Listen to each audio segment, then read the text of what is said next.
Hey, hello everyone. Welcome to issue number 132 of Sunday Night Geekery. And ladies first, we'll introduce Courtney's here. Well, she's on mute. I think she had to run and grab something or do something real quick. Oh no, she's unmuted. So hail to Courtney. Hey there. I have the other one going. Hold on. All good. Yep. I'm here now. Okay. Sorry, I had both things Courtney is going. here. The YouTube side or not, and I was hearing twice. Oh yeah, that Two happens times to me. Yeah, everything. you gotta if you're on the YouTube for the chat, you gotta make sure to mute. And then it starts talking you in Hello, your ear, and you think everybody. you're going Oh yeah, crazy. Yep. it's You're not kind of crazy. what I You're just feel hearing like. two voices. Yep.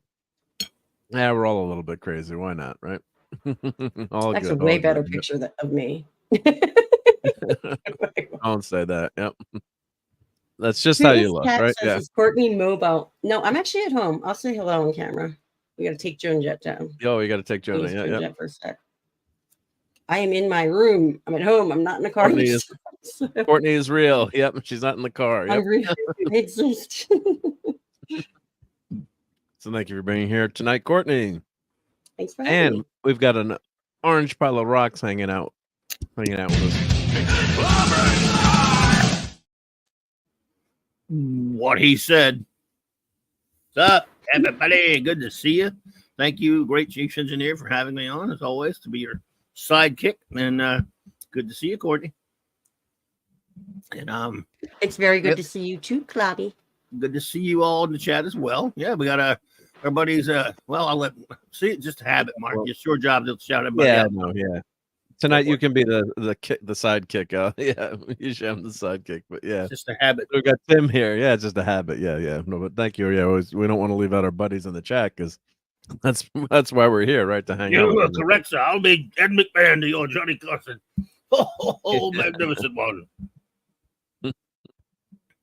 I've got to do some Karnak later, but before we do that, let's say hi to Tim and Putin's cat. Who was on tonight? Well, hopefully I'm on my game tonight. Much better than the Rangers were on their game. Yeah. Yeah. And we've got unfortunately Maddie's daddy is on daddy duty. Well, not unfortunately, I should say. You know, it's unfortunately for us. Unfortunately for us, Yeah. not for Maddie and daddy, but in honor of the great Steve Mitchum. Well, you know, whenever we mention his name, we've got to play this up to appease the gods.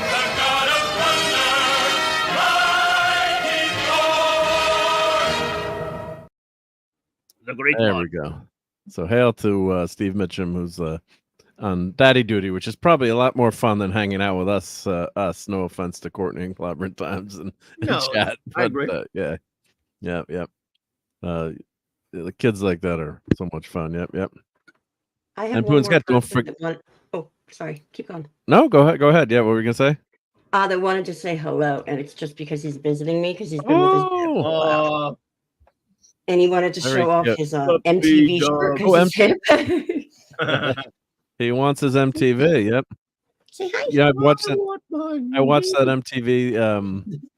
Rewind. You know, they have actually show music videos sometimes on the weekend, so it's actually nice to, or not a weekend, but like there's like an MTV. I want the '80s, and it's like they show videos. It's like music on videos. MTV once in a while. Music videos. It's like brings you back to the past. Yeah. What MTV is supposed to be. Right? The dog's like, why am I wearing a shirt? Cobby, you're like every other guy. Every guy says that to me. Why do you trust your dog? He likes it. You humans should be wearing shirts, not doggies. Maybe it's opposite day. Well, I already showed the camera, so it's not true. Okay. And Putin's cat, trying to remember who my Sunday entertainment is. Of course, it's better be our whole gang here, right? Yep.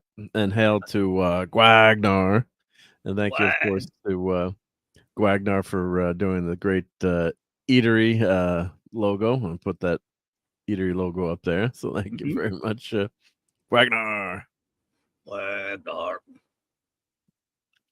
Captain Notfinity is here. So the ever evolving Captain Finity. You don't time travel to change your name that often, do you? No, of course not. Yep. The time police. Hail to the great Phantom Outsider. Fail, Fanty.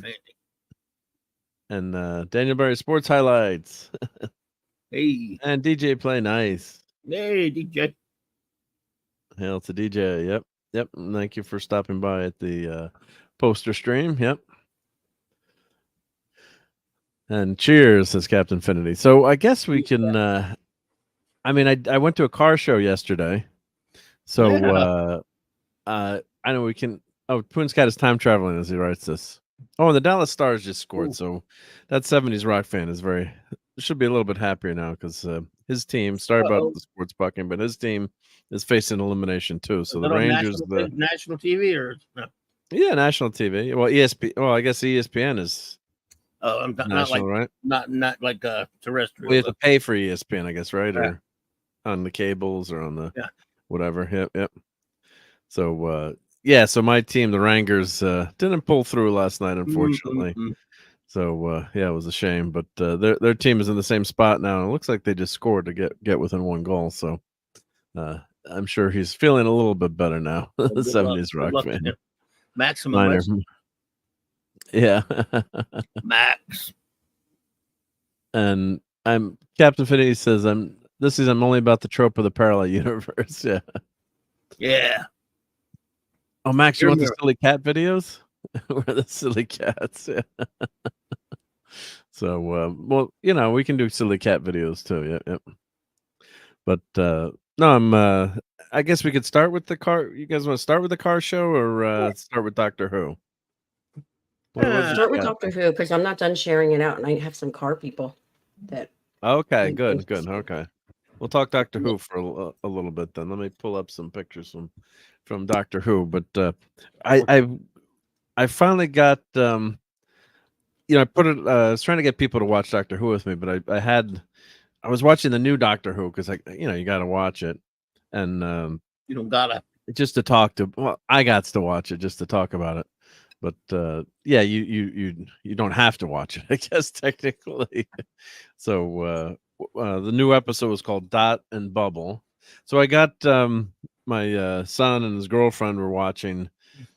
Came in and was watching. It's like, all right, let's watch an episode. I'm like, well, I got to watch the episode anyway. They kind of like. Well, my son knows Doctor Who a little bit, but not his girlfriend doesn't. So she kind of liked the new Doctor, but there's zero frame of reference for Doctor Who, and so. Then we said, well, let me watch some classics. So let's give, what are you going to start someone off on? If you're not doing the old Doctor Who or, the original stuff starting, with Tom Baker maybe, or even before that. But go to Blink. Like Blink is the standard episode to maybe show people to kind of get into the concept of Doctor Who. And she loved Blink big time. She was so sweet. And that is you chose the two best choices. You chose wisely. So I chose Blink, and I talked about this the other night. And then I said, well, let's go to some Matt Smith. Let's do the 11th hour. She didn't, and I'm picking on Matt on her at all, but she didn't like Matt Smith as much. She's like, of course it's got to be jarring, but I'm like, well, it's your first, that's your first time watching. She's like, his vibe I like the other guy's vibe better. I'm like, well, you get used to him. Plus, they eat custard and fish sticks and custard. So I think by the end of the episode, she liked him a little better. But yeah, it's tough to flip around like that too. So so remember when Blink, he's not in it much, and then, but it was still it wasn't his first episode where you got to get used to him.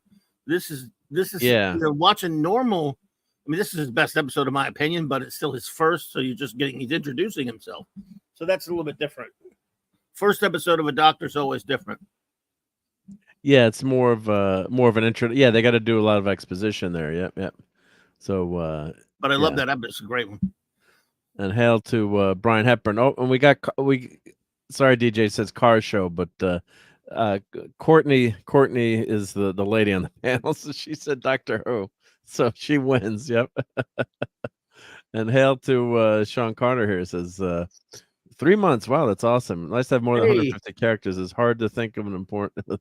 Well, you can put that in for regular, and I'll put it up, Sean. But thank you again for being a channel member, and of course, check out Sean's amazing model builds on his channel. I'll put his link on it in a second. But let's play something good for Sean, of course, with his amazing channel there. But let's play some Star Trek. Groovy. Yeah. Groovy. Not this episode. This episode's definitely not groovy. I hit the wrong. This is what I meant to hit. Hello, computer. Hello, computer. Hello, computer. And how about this? I'm toast. Therefore, I am. Will you shut up? Sorry, I cut you off as you're finishing the part of it. Yeah, you good? No. Yeah. Didn't even notice. Yeah. So thank you for and let me grab Sean's website here. It's of course it's listed on my list of channels below, but let me make sure I put this in the stream here so everyone can see it. Everyone can go to Twitter and everywhere else, hopefully. So everyone check that out. Yep. And Victorian police boxes had a telephone attached to the outside. Yeah, they did. Yep. But what are you gonna do? Yep. Oh, Putin's cat said, "Karen Gillan got me hooked." Yeah. I can imagine why. Yep. Crooked. Yeah. Thought they were both hot, but Karen Gillan's the best. Yeah, she's amazing. Yeah. Let's see. And I'd watch Dr. Doctor with you. I do have to put that much effort into aggravating my depression with the clam. Yeah. Well, clam pizza cutie. Yeah, and then I saw that, Sean. Yeah, you had the final reveal, the D7. It popped up on my feed. I didn't have a chance to watch it today, but definitely gonna check that out. So amazing work by Sean Carter. Yep. And Claude is here. Hey, Claude. Claude selling. How's it going? Claude. Yeah, she was very cute, General Louise Coleman. Some of the stories were not as good, but yeah. But anyway, so we did watch Blink, which is an amazing, and the 11th Hour. Yeah, that's just a great episode too. Is that your favorite Matt Smith episode? Oh, by far, leaps and bounds. Not just my favorite. It's probably one of my all-time favorites of all of Doctor Who combined. Blink's great though. Blink is a great one to show someone who doesn't know Doctor Who. But if you show somebody, I think out of the two, if I were going to show one of those first, I would have probably showed 11th Hour first. It's very introductory, and then they don't have anything to go by if they've never seen the show, and it might introduce them to them. But when you've seen Tennant in one of his finest episodes, even though he's not in it much, it's tough to bounce right off to another Doctor after that, I think. Yeah, he's got such a great persona too. I mean, I do love both their performances, but I think David Tennant has the bulk of the better written episodes. I mean, Matt Smith's got some great ones too, but I think the show was firing on all cylinders, and of course, the first season was phenomenal too. With well, I guess you call it the continuation, not the reboot. Who was the? I can't remember the first. Eccleston, I'm picturing, closing my eyes, picturing his face. I can't say his name. Yeah, I like him. It was great. Yeah. Who got locked up in the like Pandora? The way he dressed, though. Go ahead. Yeah, no, we didn't. Yeah, I think they were trying to flip it around a little bit. And yeah. I pick Amy, but I love I don't like Rose that much. I love Martha. She's super hot now, and she's more agreeable and less of a pain in the butt than Amy and Rose are, but I love redheads, and Amy's just the hottest thing ever. So, yeah, she's a cutie patootie. Yeah, that's for sure. Yep. But yeah, I mean, I would have to go with Amy too. But Martha's, they're all gorgeous. Beautiful. Rose, I didn't think was as, no, she's a good actress. But if I had to pick those three, I'd go in reverse order. Toxic male, reverse order. But yeah, it's it's a tough choice between. He said it's a tough choice between Martha and Amy. It's a little tougher, but I go Amy. But Rose doesn't even enter into it for me. Nothing against her. If you're a fan of redheads, yeah. Us dimensionally challenged guys talking like you're telling me we got a chance. Yeah. I mean, look, I'm not saying there's anything wrong with Rose, but Yeah. She's a fine looking young lady at the time, now woman later, but yeah. Max Rich was up in the stakes. Joe Grant or Sarah Jane Smith. That's I have to say Sarah Jane, but I do love me Joe. That's a tougher one. That's a tough. I agree with one. him. Yeah. That's tough because Joe Grant is a super lovely companion, but I gotta go Sarah. Yeah.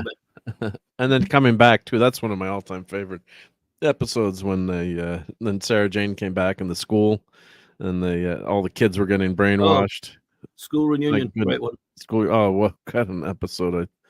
My tear ducts might have not worked properly Mine were a there. couple times. It was just so good to see her back. Yep, yep. Yes. Putin's cat, Catherine Tate, is Donna Noble. Donna Doctor, and she's one of my all-time favorite companions too. I love her as a companion. And actually, it was good that she. I mean, not she was a terrible looking woman or anything, but it's good that there was no focus on her being like like disturbingly hot that you're like, you know, man, the Doctor should be tempted, you know. Yeah, she was very cute, obviously, but yeah, they didn't go there at all. Once they did that, you had that with Rose, and there was always that. Of course, Amy and Rory, then we find out, they were a couple, but I don't know how believable that was. But anyway, yeah, it wasn't too tough, right? So, but too tough to watch. But yeah, it's well, getting back. So we watched those episodes, and I think she's kind of Maddie is kind of my. Eric's girlfriend is kind of enjoying the new stuff too, but and this episode again, it opens up Bubble and Dot, so it's kind of like a Matrix if you haven't watched it. Hey, Eclay is here. Yep, Eclay. By the way, Phantom is referred to Janus Thorns, poison darts for Leela. Okay. Yep.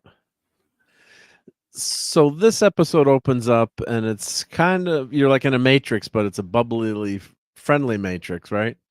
So you've got this character. So I did like the setup. There's some things I think that but are. She's not in a virtual world. She's not in a virtual world. No, she's not in a virtual world, but she's got this Dot and Bubble. I guess you're always in. You've got an augmented reality, but you can't even really see anything. So something.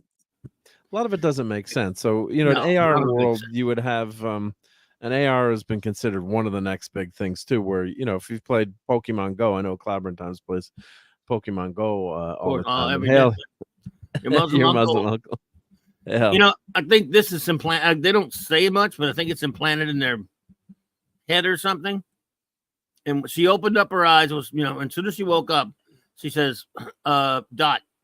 And then that thing you're seeing around her head, she's lying in bed, she's looking up, and it's all around her head, and that's her social media, all over her internet and stuff, in a hollow type thing around her head. Then she says Bubble, and that's, I guess, the controlling. Well, the Dot was that little marble that she carries around, so it's not in her head, it's that little marble device. Yeah, but she says Dot. She says Dot, so Dot is the name of the device. Yeah, like the Echo. So I won't say the Alexandria word because I don't want to set everyone's off. No, but so she says Dot, and she says Bubble, and the bubble forms on her head. They're like, I'm sorry, I got it backwards. So the bubble forms, and these, she's not only looking at all of her friends virtually through like cameras and stuff. This thing is actually telling her everything to do. It's telling her if she has to go to the bathroom. I mean, everything. Her whole life's run by this. This is basically, you think it's a play on the TikTok, Yeah, it's a little bit of the social media. Boomers. So this is, let's see if I can do the trailer from this. I'm going to just see if I can do can you do the trailer? Let's see if I can just skip. So they have, it's a totally virtual world. Okay, and Max is nominating a poll. Yep, I'll do that in a second. Yeah, we'll do that. Yep, and thank you, Muslim Uncle. Yeah, the Rangers was a bummer. Yep. So that was a tough one. Yep. Hey, Sentai Rachel Donnie's here. Hey, Donnie. Dot Matrix. Yep. Oh, we got a My Nerdy Home raid. Awesome. Thank you everyone for joining. Yep. Ray Haylock. Hell, Ray. Yep. Ray's been here before, I think. Yep. Hey, Ray. That's one of Courtney's friends, right? If I'm remembering correctly, if my mind works. Yep. Memory banks are working. Hi, Ray. How are you doing? Good to see you. Yep. Thank you for joining us on Sunday Night Geekery. So we're talking a little bit of Who, and then we'll transition to Cars, and maybe we'll have a little foodery. But let me just, if I go through this step by step, so I don't play the trailer, but at least we see what's happening. So it's a totally virtual world, and like Clobber Time said, that it's a play on the Matrix, but it's a kinder, gentler Matrix, I guess. And you can see all your friends. It'd be like us on YouTube, but you'd have you're living in this bubble, I guess, because even though you're in the actual world, you you can't see anything until they tell her to turn the bubble off. Like what I really thought was stupid was the bubble was telling her like forward, forward, left, left. It's like she doesn't know how to walk without the bubble. Yeah, that was stupid. What they should have done is had her not know any directions. Like just like if she tried to go around the city, she wouldn't know where to go. Like Well, that would have made more sense. they were But not trying knowing how to make it- walk.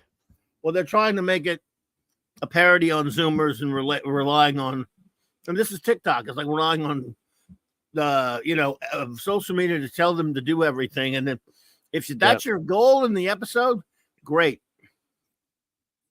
But that's not exactly where we're going with this one. But it makes you think that's where we're going with this. Yeah. So there's some critters that are munching on these people like snacks. And as you can see, that's that green. I guess it's green, but they're kind of cool. Like, no offense now, Decipher out there, but like big snail-like critters that they're like that are munching slugs. away. By the way, Yeah, Putin Cat, no, it's not an island; it's a planet. Yeah, but you don't know where they are technically, right? It's not, Yeah, I mean, so it's you like mean the movie The Island. No, I'm just kidding. The Island, yeah, It's not like that movie at all. No. Yeah, no. But they're in a virtual world, but they're in an actual city, and apparently they've been sent there by their parents. Like, but they're not in a virtual world, though. Well, I mean, the VR, but they're basically living in a virtual reality in a real world. They're on a regular planet. It's just that they work 2 hours a day because they're a bunch of spoiled brat kids that their parents sent them to this world. But they're controlled by the internet or whatever, for lack of a better term. But they're not like in the Matrix or something like that. Yeah. But the weird thing is, like, she never wants to be out of her dot. So, like, they almost explain it like that's where I think the episode is messing up too. Not Battle Royale either, Putin's Cat. Sorry, I don't mean to interrupt you. Yeah. No. So, but that's the part I didn't like where it's if you're gonna do this, and the actress is cutie patootie, as we like to say, but she's you've got this AR up, but it's not. I shouldn't even say AR. It's just a virtual bubble that's over your head. So the problem is, if it was AR, at least you'd like AR. They put fake things in the real world, like Pokemon. Go. You see the Pokemon are in the real world, but you've got the fake Pokemon. Put it like this: what you're saying is true that they're in this kind of phony world, but they're not in a fantasy world or anything like that, like on a holodeck or a Matrix. Their only friends are the ones they have online. They don't actually have physical interaction with their friends. They go to a work job 2 hours a day, and then they go over. They don't. I guess they get together with their friends later, but that's decided by the computer and who's in the group and stuff, and who gets X.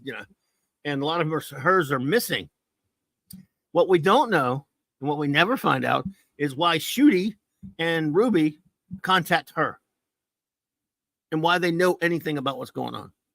Sorry. Yeah, you're totally no. That's an important point to mention. Yeah, so Shooty, the doctor, comes in on the stream unsolicited, but the setup is really really weird here. It's just a weird setup, but I don't actually mind it that much in terms of giving us a sci-fi fantasy element here where it's a AI VR not like I say it's been done to death, but it's an important part of how we're living today or in the future that everyone's thinking of. So I don't mind that. I just think some of the execution of it didn't make sense where she didn't know how to walk, for example. I mean, if you didn't know how to walk physically, you'd be a wreck, right?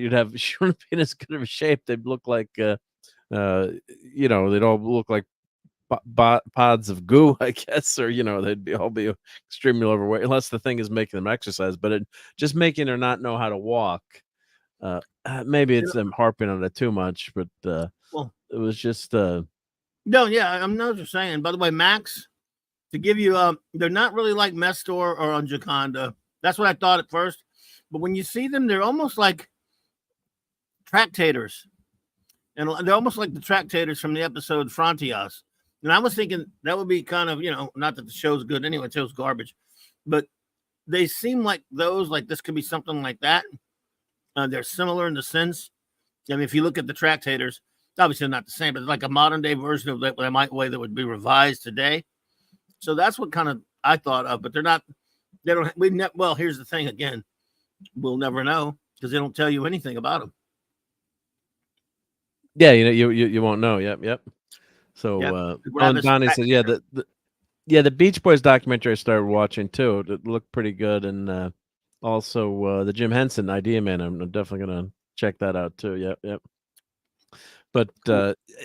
So it's a pretty decent concept, right? It's nothing extremely new, but it's a VR world. You don't know why the doctor's there, but of course he breaks in. So at this point, you would have hoped that they would have told you some reason why they happen to break in.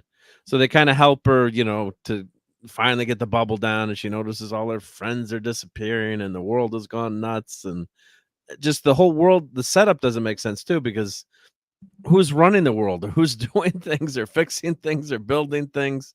So that part doesn't make sense. It just that part kind of drives you crazy. So in terms of lack of resolution, but it's okay, I guess. I can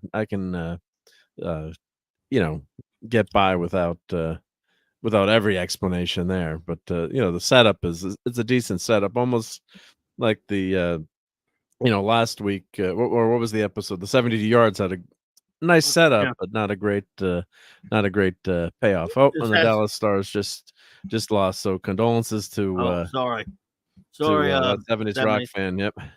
We're gonna have to share a drink together in misery. Yep. Come hang out with us, and we'll try to make him feel better. But this is a lot like last week, Happy Superman Day, sort of. In that you and me both, Sentai Ranger Donnie, pre-2017 is the way to go. Well, I'm surprised. I'm proud of you for saying that. See, this is the same deal as last week. If you're going to do something weird and crazy and off the wall, be like Blink. Explain it and don't leave anyone with any questions, because it's weird enough as it is, right?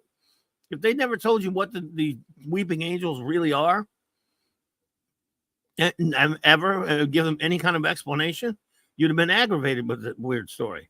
But because you knew by the time halfway through the show, all that's out of the way, and you just enjoy the creepiness and all that other stuff. Now, great it is. That's what you need. And they don't tell you everything. They just give you enough to work with. Yeah. You know enough. Yeah. Here, last week, nothing. This week, nothing. Nothing. For example, questions would be, okay, how does the Doctor and Ruby know what's going on? And it's not a virtual world. They are, this a real, they knew about this thing. They know people are really being eaten by these tractators. They know they're not tractators. And they know, about, this girl's problem on this planet, what's going on. So they know that there's this river beneath this building that they need to try to get her to, because they're going to try to get people out of off the planet, out of harm's way. They know strange things like why some people are being able to walk past these things in the street and not be eaten, and others aren't. They know that stuff, but we know nothing other than those basic things.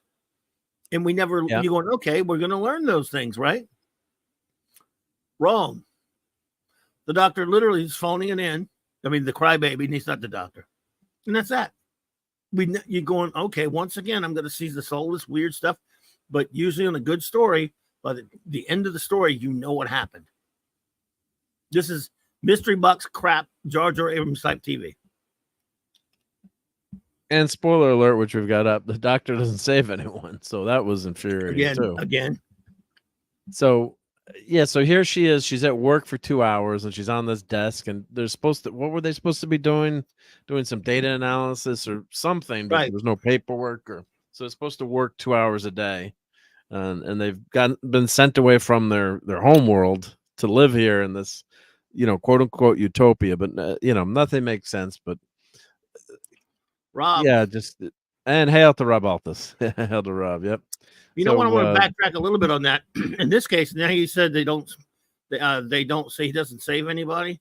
In this one, he does actually save them all in a sense, but they won't let him finish the rescue because of a certain thing you'll get to later, and that's even worse. Yeah, but so in the end, he doesn't save them. Yeah, so but he's the trying. real Doctor Who would have figured out a way to, and I blame that on the writing, not on. He did get them obviously. down to that place where he helped them all get to that place with that river. But anyway, go ahead. Yeah, so she's at this desk, and they finally convince her, and then he uses his new sonic screwdriver, which looks horrendous because they didn't want to make it look like a weapon, so it looks like, I don't know what the hell it looks like. A PDA? Whoever thought that the sonic screwdriver looked like a weapon before that anyway. I mean, that's so stupid. It's a pen. It's a pen. Ugh. I mean, it's supposed to be a pen, so redonkulous. So what looks almost anyway, yeah, so it looks just horrible. But anyway, that's it. So he's using the sonic screwdriver, not sonic screwdriver, to break into the communication. But you never find out why he's there, if the parents have sent him there. And they finally convince, what's her name? I can't remember the character's name. Ruby. But they finally. No, this girl. This girl. I can't remember her name, but blonde Barbie. Let's call her Barbie, whatever. But they finally convince her to, put the bubble down for a second, look, and then she sees the monster eating one of her friends. They're all supposed to be in the room together, and they find, she's banging into the desk like she doesn't know how to walk around a desk. She tells them that she can't walk anywhere without the thing. It can't walk, and all the thing is doing is telling you to go left, go straight. I mean, there's no way that you would get you'd be able to get around if you didn't have I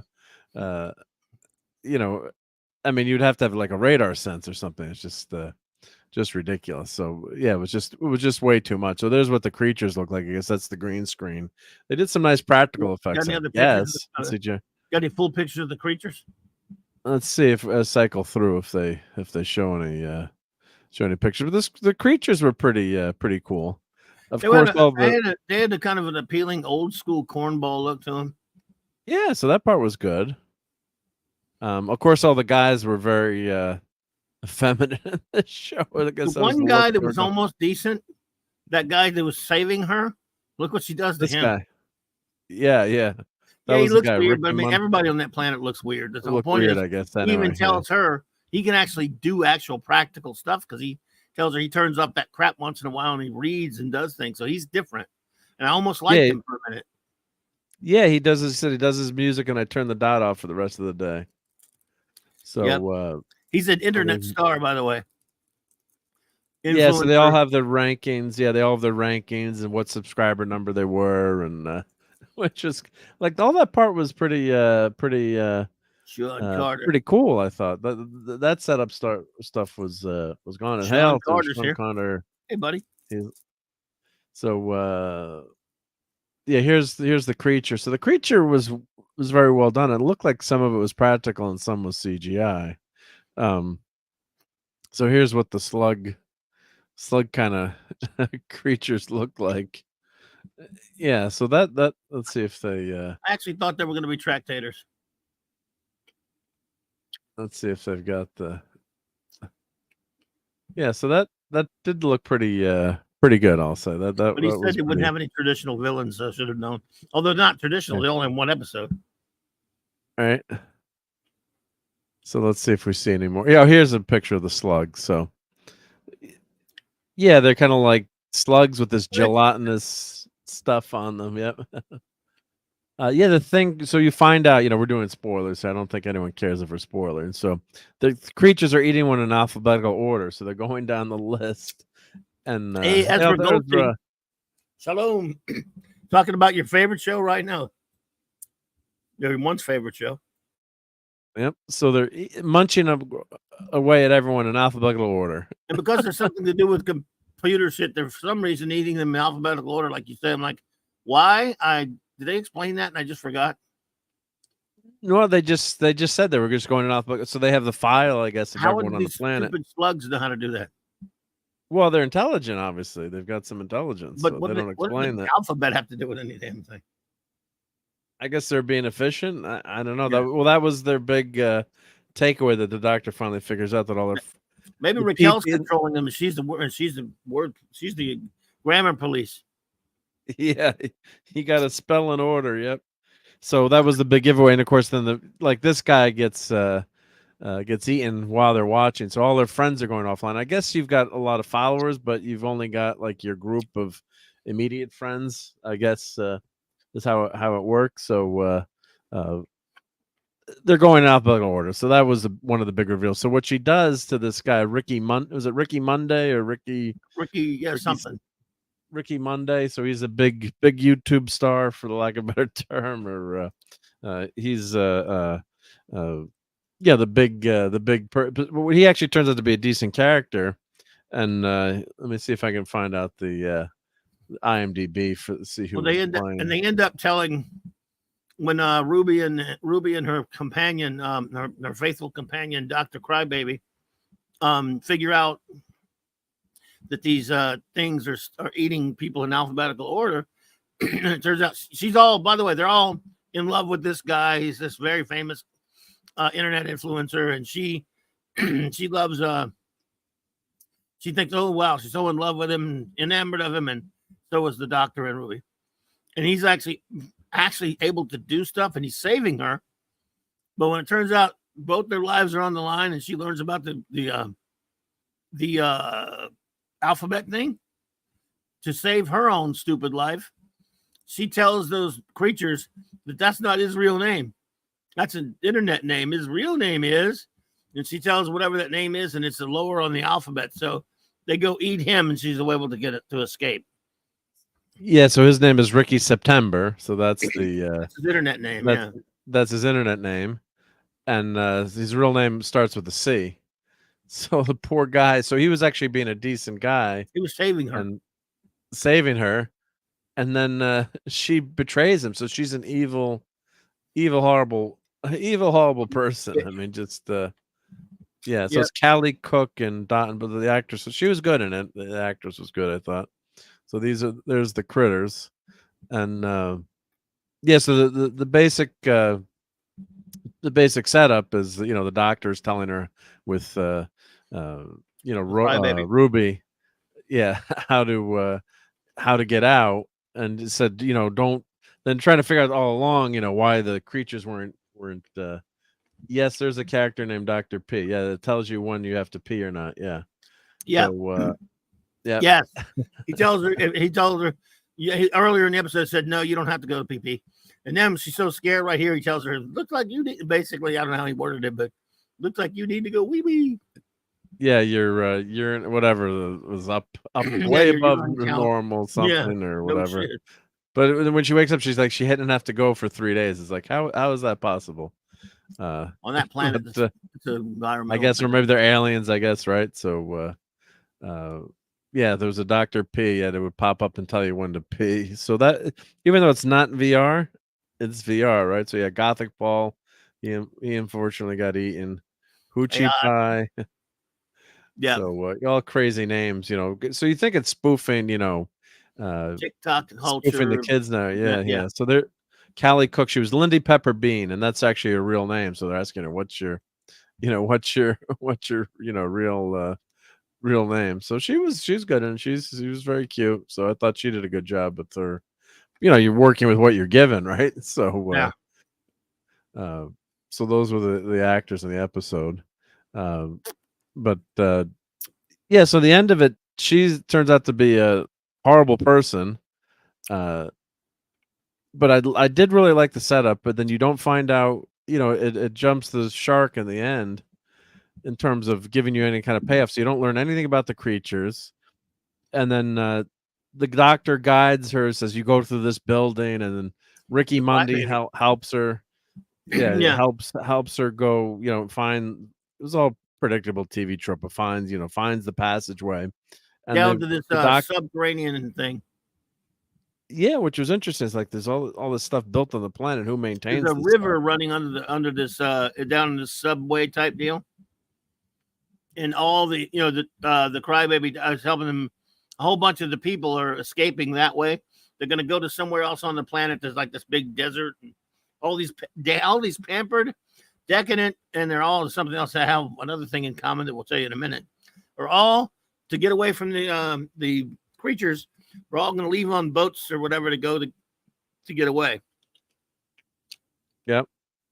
But yeah, so but in the subterranean, they're trying to break through, so they've got to get through a door. So the doctor's got to send Ricky Monday 100 2-digit numbers, and he's got 5 seconds to put the number in. And he says, "Oh, I know what kind of code that is," or it's like, "I'm only on the dot 2 hours a day," or whatever. "I'm reading and studying." You're like Clobber Time said. So he's actually a normal character, and then the dot actually figures out, I guess, that she's trying to the girl is trying to escape, and starts to attack her, like turns red, and it's a little teeny marble sized thing, and it's going all over, and it's flying all over, and it's trying to attack her and take her out. And he's like, "You do the codes, I'm going to protect you." So he's using was it a baseball bat or a piece of wood or whatever, and he's keeps hitting the thing into the pipes, and the thing keeps coming back. And then finally, when there's no, as Clever Time said, when there's no time left, she's she thinks she's she's done for. She does the name thing and betrays the guy and doesn't try to save him, and just so he gets killed, because then the creature attacks her. Of course, he's able to fight it off until that last minute anyway. But he should have been able to survive. But I guess they showed him out. So the marble goes right through Ricky Mondays, or the dot goes through Ricky September. So Lindy Pepperbean it really screws up Ricky September's day, and who was the only decent character, or one of the decent characters in the show.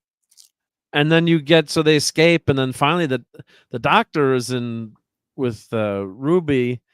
The TARDIS is there, at the end of this river, I guess, or the end of the tunnel. Subterranean level, Yeah, and there's a tunnel with looks like you're getting on going on the Pirates of the Caribbean, and gonna go for a ride there. And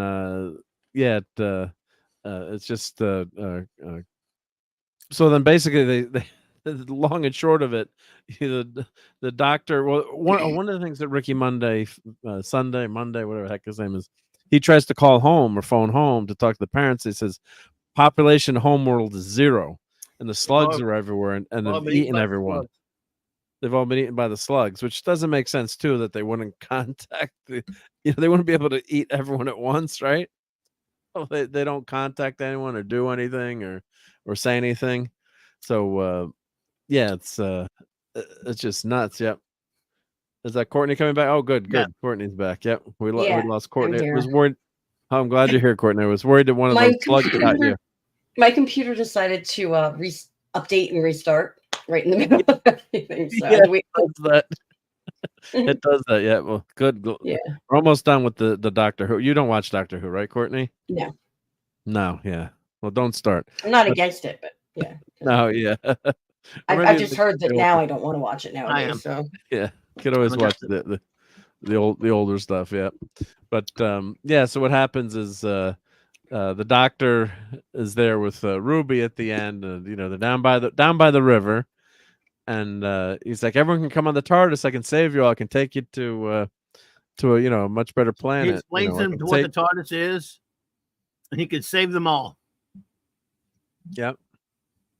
You can all fit on the TARDIS. It's bigger on the inside. And now, should we do the reveal of what all these people have in common? Well, I guess we just got to be kind of careful, I guess. But yeah, we can. They have a certain shade of their skin that is just like hers. Right? That's key. You need to know that to understand what happens next. So I'll let you do the honors. I'm sorry to interrupt, but I think they need to know that. Yeah. So you've got the doctor saying that I can take you to the planet that you want. I promise not to take you to City Alpha 6. I'll take you to City Alpha 5. Anywhere you want to go in the universe. Yeah, anywhere you want to go in the universe. They said we don't want to associate with you because you both are outsiders. You're not. We can't see in person. It's talking to you on the internet or through the VR is okay, but actually talking to you in person, that we can't stand for that. So basically, they refuse purity. Any offer from the doctor, yeah, they're, it's just, and the horrible thing is the doctor. At this point, the doctor would give a speech and convince them to go with him. Like the doctor would give, an 11th hour speech, right? Basically, like the version of the Run speech. Not exact. Wouldn't be threatening, of course, but he would give one of his many great soliloquies where he would convince you to come with him, and then he would talk to everyone, and he would get everyone on the TARDIS, and they would go live happily ever after. But these young, I guess they're all between 17 and 27, I guess was the age they said. And they just, maybe like 12 of them left or 20 of them left. Remember, there's thousands of years in the future, though. Oh, they're in the future, right? Yeah. Oh, yeah, hundreds of years anyway. And did they say that in the episode, or did they? Yeah, well, because there's a mention of that from that Boom episode where they showed that woman who was running that company. That was part of that computer generated thing about that company that made there was well, remember they showed some woman who was she was just a computer image. Yeah, talking about something in this one. And he said, "Isn't that the same one? That woman that we saw running that corporation? That whatever." Oh, that's right. Yeah. Okay, I didn't watch Booms. Oh, that's right. I didn't watch Boom. Boom. I didn't watch that one. That was the one I didn't watch. But I do remember hearing that though. Yeah. Basically, you have to point out that this girl, she said, "Well, no, we can't go anywhere with you, even if it means they were about their path they were going to take." Was very uncertain and dangerous, but they would rather do that than dilute, to be impure by basically associating with his kind, is what she was saying. Without blurting a certain word out, they were just saying that. I kid you not. And they were all, you like to say, we have to be safe, we have to be careful. But we know what the point was. Yeah. Well, the other part was, of course. Ruby is also, looks like the other characters too. He's fine, but the doctor is not because of his, Yeah. So I'm trying to find the transcript to see if I can find the exact. OpenSubtitles.org is actually to use the word pure down right now. Or pure. But yeah, that was really horrible. I thought was the doctor not saving anyone. I mean, of course, Lindy is a horrible person, right? He did try though. He did. I don't like him, but he did try, and they refused it. And then remember, when they run off, that's when he started crying tears again for the third time this year. And there were only 4 people that he talked to. Not like he didn't try to talk to anyone else, or it just didn't make. The doctor can get mad too and yell at people, but I guess the message is don't get killed, you bigots. Yeah. Who is that actress that's on the Casey? I don't know. Okay. Callie walking into a pole. Is that? Yeah, because she can't. She can't walk without the VR. So the kids on the bubble on the TikTok planet without the bubble. She bumped into it twice because she does not know how to walk without direction. That's part of the satire. Picture. Yeah. Callie Cook, yeah. So Lindy Pepperbean. Now, some people are saying, well, it's an indictment of the TikTok generation or being in your social media bubble, or that's what it started out as. Yeah. So, and that part was good, but I just didn't like the ending of the doc, or maybe like she gets her just desserts and gets eaten by one of the creatures, but the doctor saves a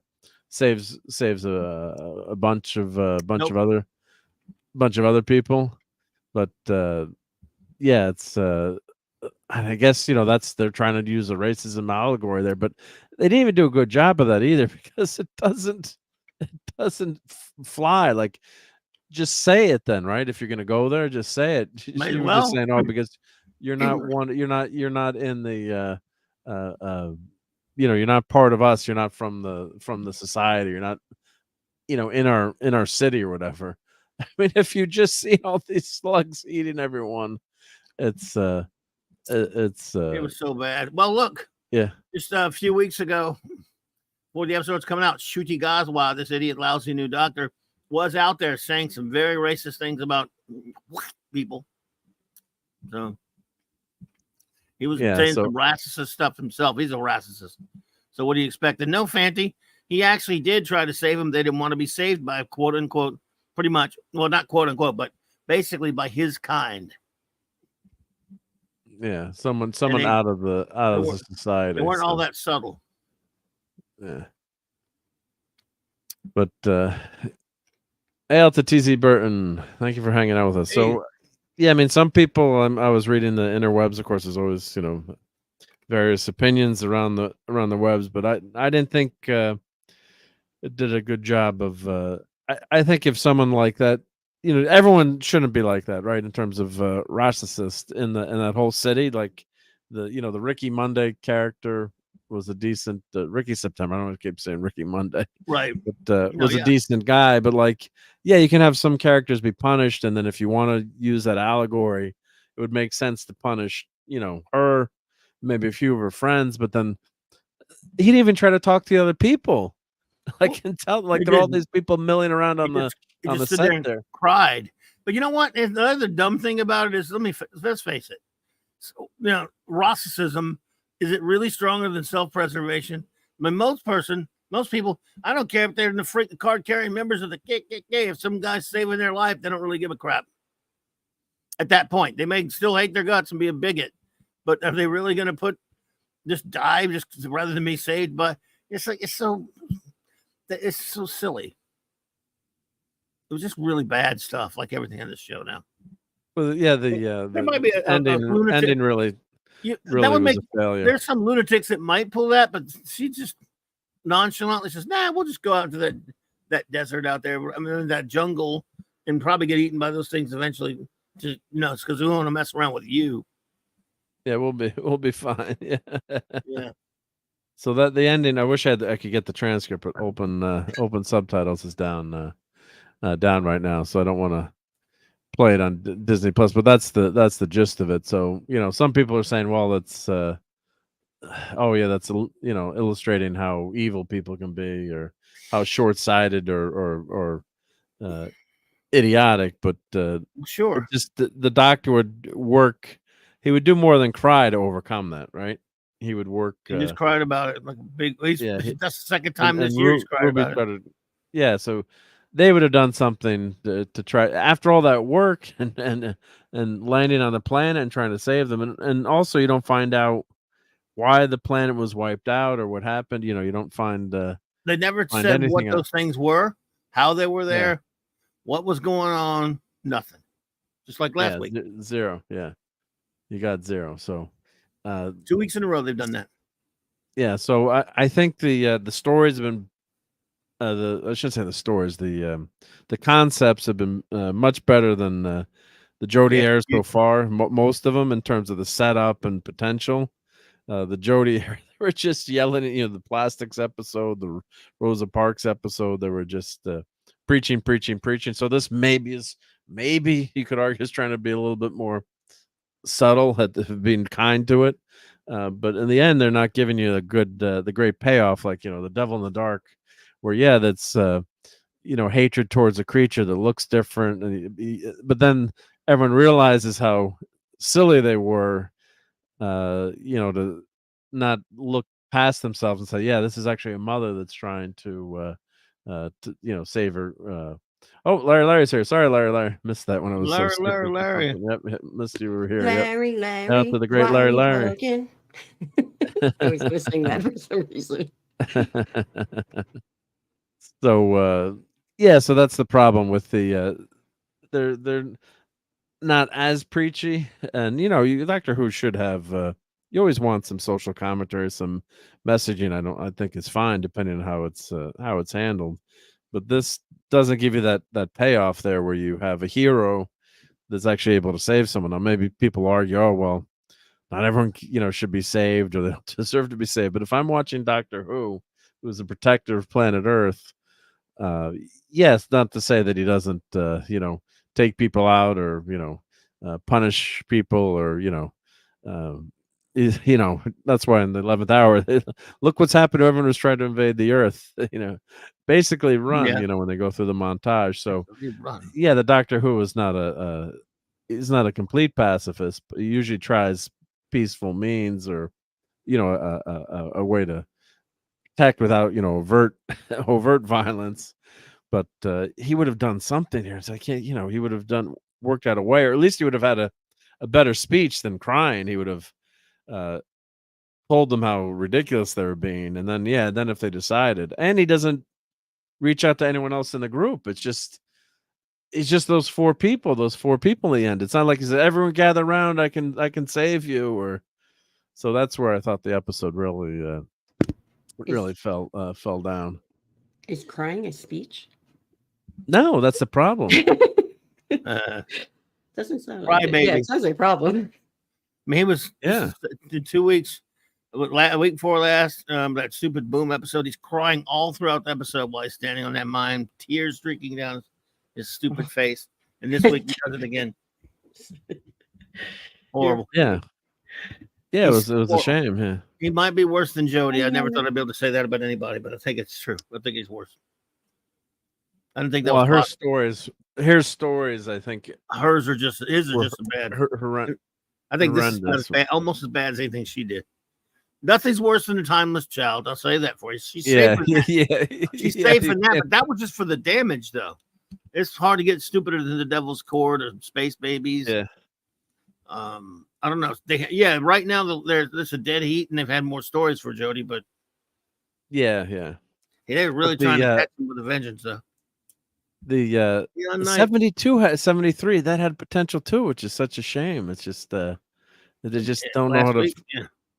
The 70 the yard, and then it and this one had some good potential too. This could have been a Black Mirror episode, maybe, if they had done it the right, the right way. I think it was probably supposed to be one. Yeah, but we didn't get that. Of course, maybe some people like that ending, but it let me down as a Doctor Who, as he's supposed to be a hero to us, Doctor Who. White people, not a yeah. He's not supposed to be something that he's supposed to help everyone. So, but anyway, let's get to Cars, I guess, now, because Neon Knight's here and he wanted to see Cars. So Cars. So we'll Cars. There's the spoiler alert here. We don't need that anymore. Some car time here. We should put some. Can't play the Cars song in the background, but got a long way to go and a short time to get there. So I was at the Greenwich Car Show the other day. It's a 2-day show. It's been going on for I think like 20 plus years. So usually I don't always make it, but usually I try to make it every year. So let me get the screen down. But they had cars there. They had lots of cars there, lots of expensive cars. Yep. So let me start with. Let me go here. So we can do the videos first. I was got a lot of videos, shorts I'm going to show put on my channel. It's always good when you have an excuse to get content on the channel. So let me put the link up to the car show. Let me go there, and you can actually download the program for your car buffs there. So it's in a park on the water, so it's a nice, really nice location, just off the thruway. So there's the here. I'll show this. Let's pull this up first. We'll go here. So let me share my screen back for everyone. So here I'll make this full screen just for a few minutes. So yep. So here's the car show. So they break it up into 2 days. So the Saturday was supposed to be more sports cars, and then the Sunday was, I guess, Concours d'Elegance. I guess different classes. So they break it up. Yep. So Barris. Yep. It's in Greenwich. Right. Okay. In Greenwich. Yep. So the Haggard. My aunt used to live there. So here's Friday last year that one. So this is a YouTube video. I won't show the YouTube video. I don't want to get in trouble. I guess I could show it, but I won't. But and then they had I guess Haggerty bought the show. So I guess people in town. Malcolm Prey was a big car dealer in town. I think he was one of the founders of the show. A bunch of the car people got together and decided to start this car show. So here's the program. so you can download the program online and see all the different cars. So here's the they had a lot of Lamborghinis. So I didn't make it there today, but they had Lamborghinis today. Is that a Countach? This is the very first. That's the very first, considered the very first supercar, the very first Lamborghini. Oh, forgetting the how do you say it with it? It's MI. I can't pronounce. Oh, I don't know that one. I just know my little brother loves Lamborghini Countach or something, whatever that's called. Yeah, so that's 66 to 73. So that's before the Countach, but that's considered the first. It's a cool car. Supercar, basically. One of the very. I mean, Ferraris were, supercars, but that car is worth probably $2 million, right there. Wow. Neon Knight says, "Any rat fink stuff? You have good taste, Neon Knight." Yeah. So here's the program. So I'll put that link in, or if you go there, let me just see what they have. So that they had just to show you. Only $70,000 for that car. That's the Lucid car. Wow. Oh, you can buy that for me for Christmas. Yay. Yeah. I want to just go to the car lineup. So motorsports inspired by motorsports. Of course, they had a lot of auction companies are there. So, Mercedes Gullwing, estimate $2 million. I will send you a picture. My dad had one of the originals. Oh, the Gullwing, right? Yeah. Yeah. Like old school, like the I think it was Roadster or Gullwing, but it was like a 19. I'll send you the picture. Send me a picture. I probably could tell you maybe tell you what the car is. Yep. So Saturday, yeah. So they had cars of Alexandra de Tomaso, 80s and 90s customized cars. They call them young timers, Japanese sports cars, Porsches, Corvettes, rally cars, Jaguars, customs, cars of Greenwich Avenue, Thompson Speedway, Callaway, which are Corvettes, hot hatches, sport trucks, performance station wagons, super bikes in the 90s, mini and micro cars, and Morgan. And then Sunday, that was the lineup. I won't read it, but that was the lineup. So they just switch it up for the both days. I think the bigger day is Sunday, I think, in terms of number of people there, but it was fun. It was fun to go on Saturday. So let me pull this. I'll keep this tab so I have it available. But whoa, what is that car? Yeah. Cool. so here's that's so we'll go through some of the videos here. We'll leave the sound off. You don't need to hear the sound. But that's Bugatti Veyron. That's one of the. I think it's the fastest car in the world. Might have lost the title in the last years. I think another car, the Magnini. I think another car beat it by 1 or 2 miles an hour. That is beauteous. Simon Callahad got one of these. So that's actually now that's a Pagnini there. So this is the Bugatti Veyron. So that's probably $2 million right there. Don't get too close to it. Or get these cars. They're just the prices are just ridiculous. It's just amazing supercars. So this is Pagnini. How do I pronounce that one? It's called and this is a crazy supercar. Just wild. What I think that's like one of these I think sold for $12 million. See the flips in the front. It has aerodynamic spoilers on the front and the rear. Wow! Control the Pagani. car. Pagani. Yeah, Pagani. Yep, it's a Pagani. Yep. Thank you, Max. Yeah, I got stream brain. So the Pagani, and it's an Italian car, and but I'm trying to get to the full name of it. It's the Roadster version. So the Roadster is the newer version, and it's it's a phenomenal, crazy amazing car. I just put a YouTube short on it, so it's let me get the correct name. It's a Pagani Huarya Roadster. So here's how you say it. And the Italian part of me is in big trouble for not being able to pronounce that. Here's how that's the car if anyone wants to goggle it.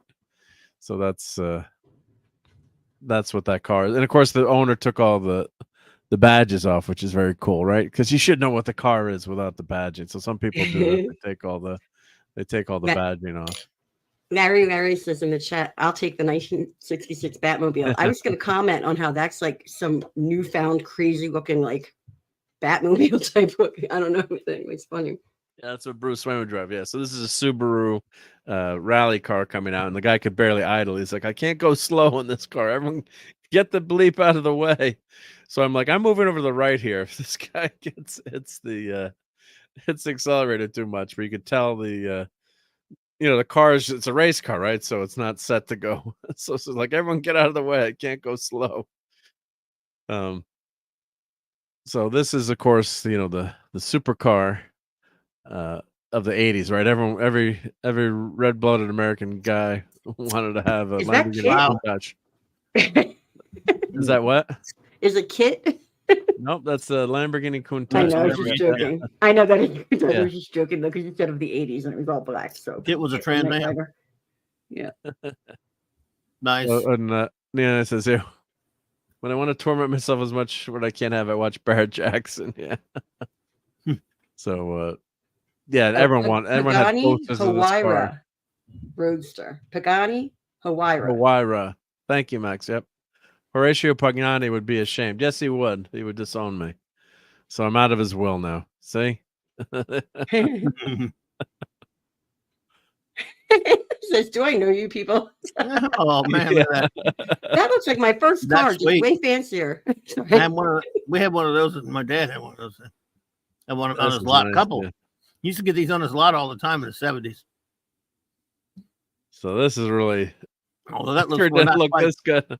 Well, quite not like that. No, that's an engine stick. That's not. I want to know who thought of doing that to the car. It's pretty cool. That's beautiful. I take it back. That's not the original engine. Yeah, no, that's not the original.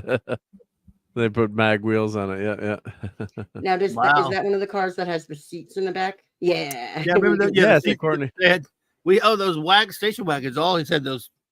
Yeah. I drove a station wagon where you could pull the seats up from the floor in the back. You they flipped up, so you could. What year model? Yeah, that one would flip. Yeah, that would flip up. This is a that one would too? Yeah, I mean, it folds down. Yeah, mine was each one flipped up. It wasn't all one bench like that, but that's cool. Yep. Indiana says everyone's poster. Yep. Very rough to drive. Yeah, you couldn't see. Yeah, seeing them, and you couldn't go in reverse in that car. Yeah. Yeah, everyone had the Countach poster. Yep. And Rob says you have to pronounce it before you can buy it. Yep. Oh, there I go. I won't buy it then. Yep. Hi, Rob. But these would always fold down. Yeah, those seats would always fold down. Yep. This is a Chevy though, Rob. So, but I mean, both made by GM. But yeah, not a Cutlass wagon. But yeah, that's this is man. That's if you look it up in the book, I can see what it is. The program book would show you what another Ferrari going out. Look at that. So let's see if I look at the station wagon. A blue car. I like it. Yeah, I think that was a. If I look at the list here, I believe that was the station wagons. They had. Where's the station? Oh no, it's Buick Invicta Custom, maybe the 1960. Maybe that's what that was. And I did when I have photos too. Sometimes I took a picture of what the photos were of the badges. I mean, excuse me, it was badges. And that might have been it's obviously a Ferrari. Trying to see which if that's listed here. It's under Cars of Greenwich Avenue. I think maybe that one. It's always fun trying to pick out what the cars are. You can actually use Google search to try to locate, determine what the car is. Let's see what that might have been I think that was a Ferrari 2011 Ferrari 599 GTO. I think, but I should know my Ferraris better. But since I own so many and stuff tracking which is which, but I think that's what that car is. Beautiful car. Yeah. I love the blue and I love the Wolverine. That's a Wolverine car. Nice color. Color blue. And yep. This is a Ferrari station wagon. know what they call the, What? let's see what model. Watch is you see it when it drives off, but it's got like a station Their or a idea of a coupe, maybe they station call wagon. it. Yeah, That's a yeah. So coupe. it's It's a got coupe, but I think it's a yeah. coupe, but yeah. You'll see. So she couldn't get the car start, so I guess it's her dad or someone goes in and then he gets the car. You really had to floor it. It looks like a Ferrari Daytona to me, the front end. But I think that's let's see if it's under station wagons. Yep, crazy. Wow. They talk about the car. I have to look up what that is. But in in the award ceremony, they're talking about it too. When try to figure out what that was. But that's a wild. See if the coupe in the back. So as she drives off, she's going to the car won an award. So all the judge comes around and puts a ribbon on. So see, check out the Ferrari station wagon. So That trying to remember is crazy. Okay. right? How cool is that? Yeah. That's different. Yep, very different. Yep. So once the guy got the car warmed up and started, he really had to rev it way up, but you got plenty of room in the back there. See? Go to the dump with that Ferrari. Take your recycling out. Yep. So there's some of the Barris design cars there. Let's see, but I'll get to. That's one of the mini cars going through. Very cute little car. Yep. So it's trying to catch the cars as they go. You never know what's gonna go by. So now this was the Barris. I put this short up on YouTube. So this is it's a '57 Chevy, believe it or not, that was customized. Wow. By George and George Barris? George Barris and his brother, actually, too. So, so that's a El Capitola, they call it. It's built by George and Sam Barris. Nice. Cool. So right away, I gravitated to that car. I'm like, this car is damn cool. And one reason why is because it's got a TV in the back. Woody? Look and see the TV in the back. Then? Oh yeah, they did. Yeah. Elvis had a TV in his car. That thing's beautiful. What did he watch? Like I'll love you. Well, you pick up, I guess, whatever back in the day. UHF and VHF. Yeah, whatever the antenna would pick. Now, of course, the TV won't work because no, they don't have those anymore. But yeah, I'm just saying back then. Analog is dead. Yeah, analog is dead. But I'll replay it again. An antenna, I guess. Wow. Yeah, so if we go, and I love the coloring, and so this won Best in Show on Saturday, and I kind of gravitated towards the car. I'm like, this is damn cool. And see the TV in the back. I have another video that's but see the TV right there. Nice. Yeah. I just love those colors. Yeah. Hey, Amelia Clark. Yeah. Amelia Clark. Looks like the car that Homer Simpson designed. Yep.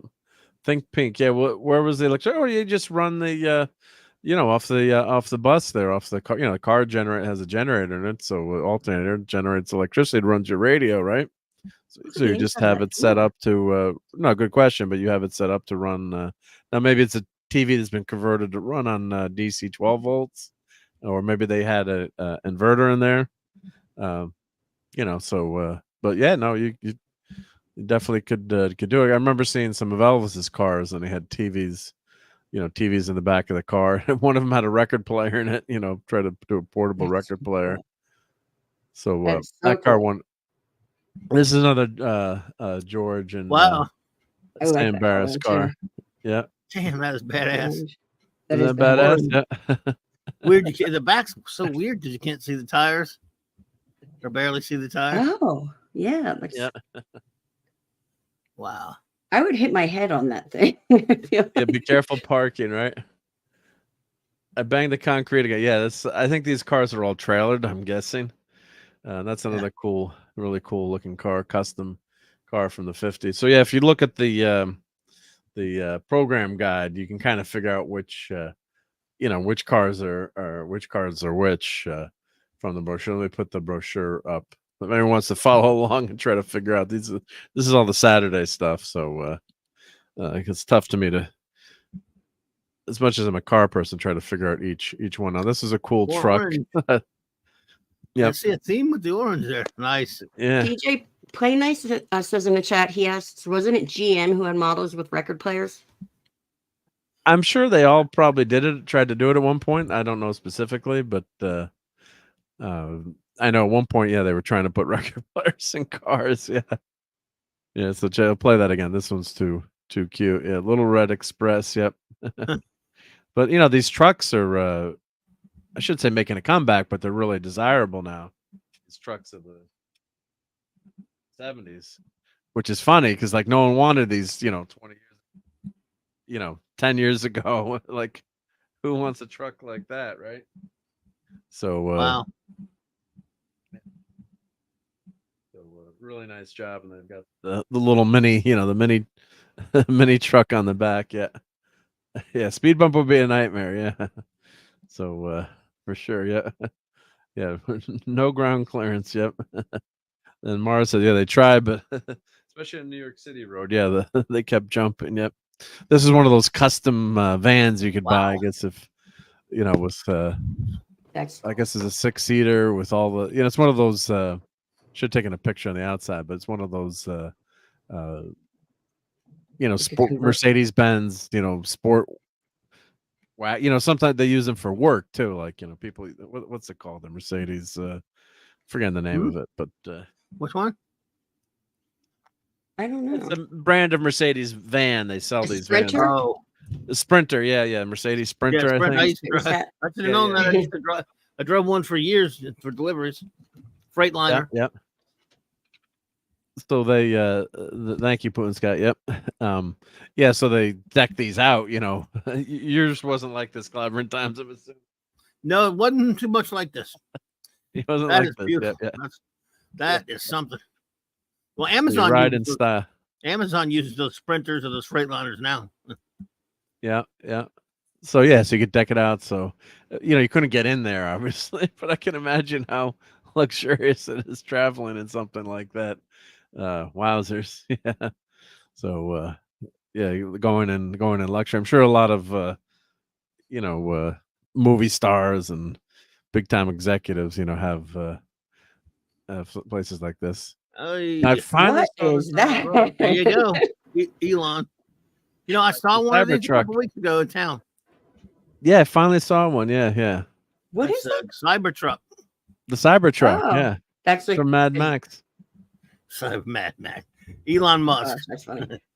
Yeah. The Tesla truck. Okay. Yep. Yeah. The Musk They rat. don't look. Is there a bed to that thing? I can't really tell. Yeah, well, sure. I'll walk around it. Yeah, Okay. so I'll see it. It's, Yep. it's not That that is good ugly. looking.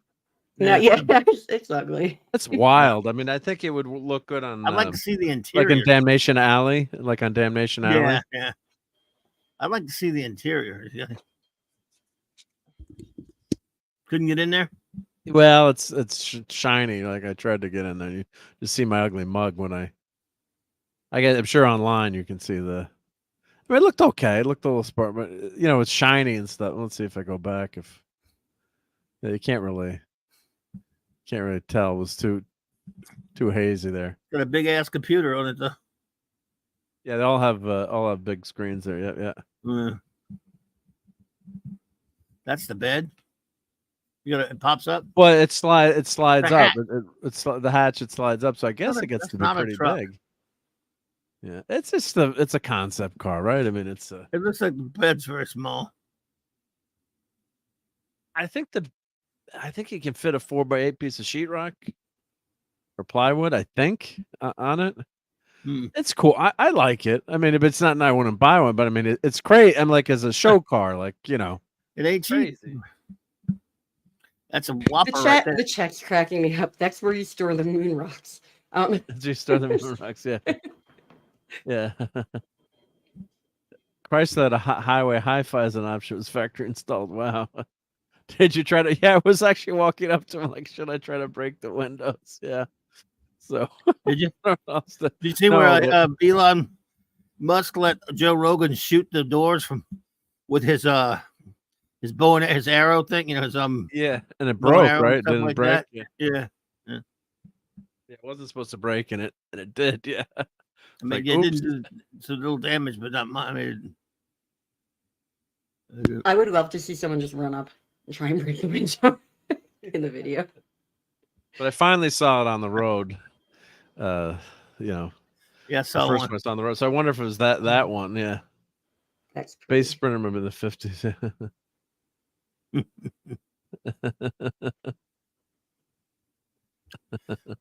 There you go. Art That's is more like really it. pretty. So very cool little Toyota convertible there, 1965. Yep, That is cool. a little mini I would car. totally rock that thing. Yep. Nice. I like the shifter in it too. How small the engine is. Yep. So cute little car. Yep. Yeah. It's cute. Hey, I guess it's supposed to be a military Pretty cool. takeoff. Take off, Yosa. So they've got a little. I'm not sure what the vehicle is, but then they've got the Maverick and Goose. Sorry, Clobbering Times. No step. So can they have have that. that on the. That's a little silly. That was it. Looked good though. Yeah, that's Yeah, silly it but looks fun. awesome. Yeah. They got another mini car here. It looks like I can't remember what this car was, but it looks like a Volkswagen thing, but it's not. I know it's not, but It reminds me of a Flintstones car or something. yeah, It's a mini it's a car. bit like a Morris. Yep. So Mini car. it makes a great sleeper. Yep. Do those There cars was a even bunch have of a roof? sleepers. Some of them did, yeah. No, this is the Corvette Corvette walk. So all these Corvette Stingrays, gorgeous, yeah. Those are cool. So I just said, "Oh, let me walk down the road." Not often you see this many I like that Corvettes together. This was a Corvette that Barack Obama drove on Comedians with Cars with Jerry Seinfeld. Oh Lord, So, I wouldn't watch that one. So well, Crap. He probably So preaching it's about what a 62. great car was and communism made it. So these are cool. Yeah, they're gorgeous. I'm not holding that against the car. It's not the car's fault. Not the car's fault. No one blames the car. Yeah. Nice.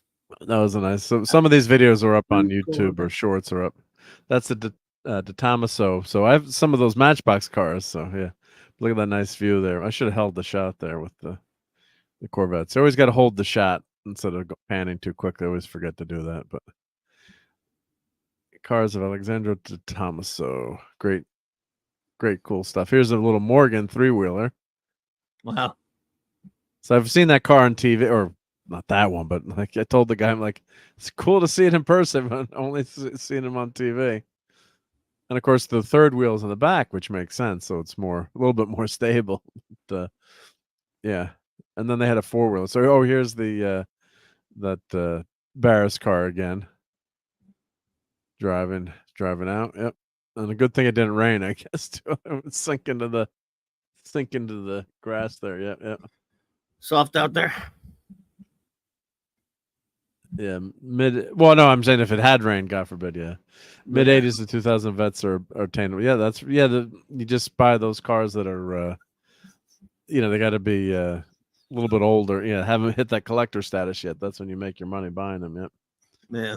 I mean, cars like this are priceless. I don't know how do you price a car like this, Right. Especially Right. with the Barris brothers Sure. signing it. You like that one, Clobber Times? You would rock that Yeah, one? I like that. Yep.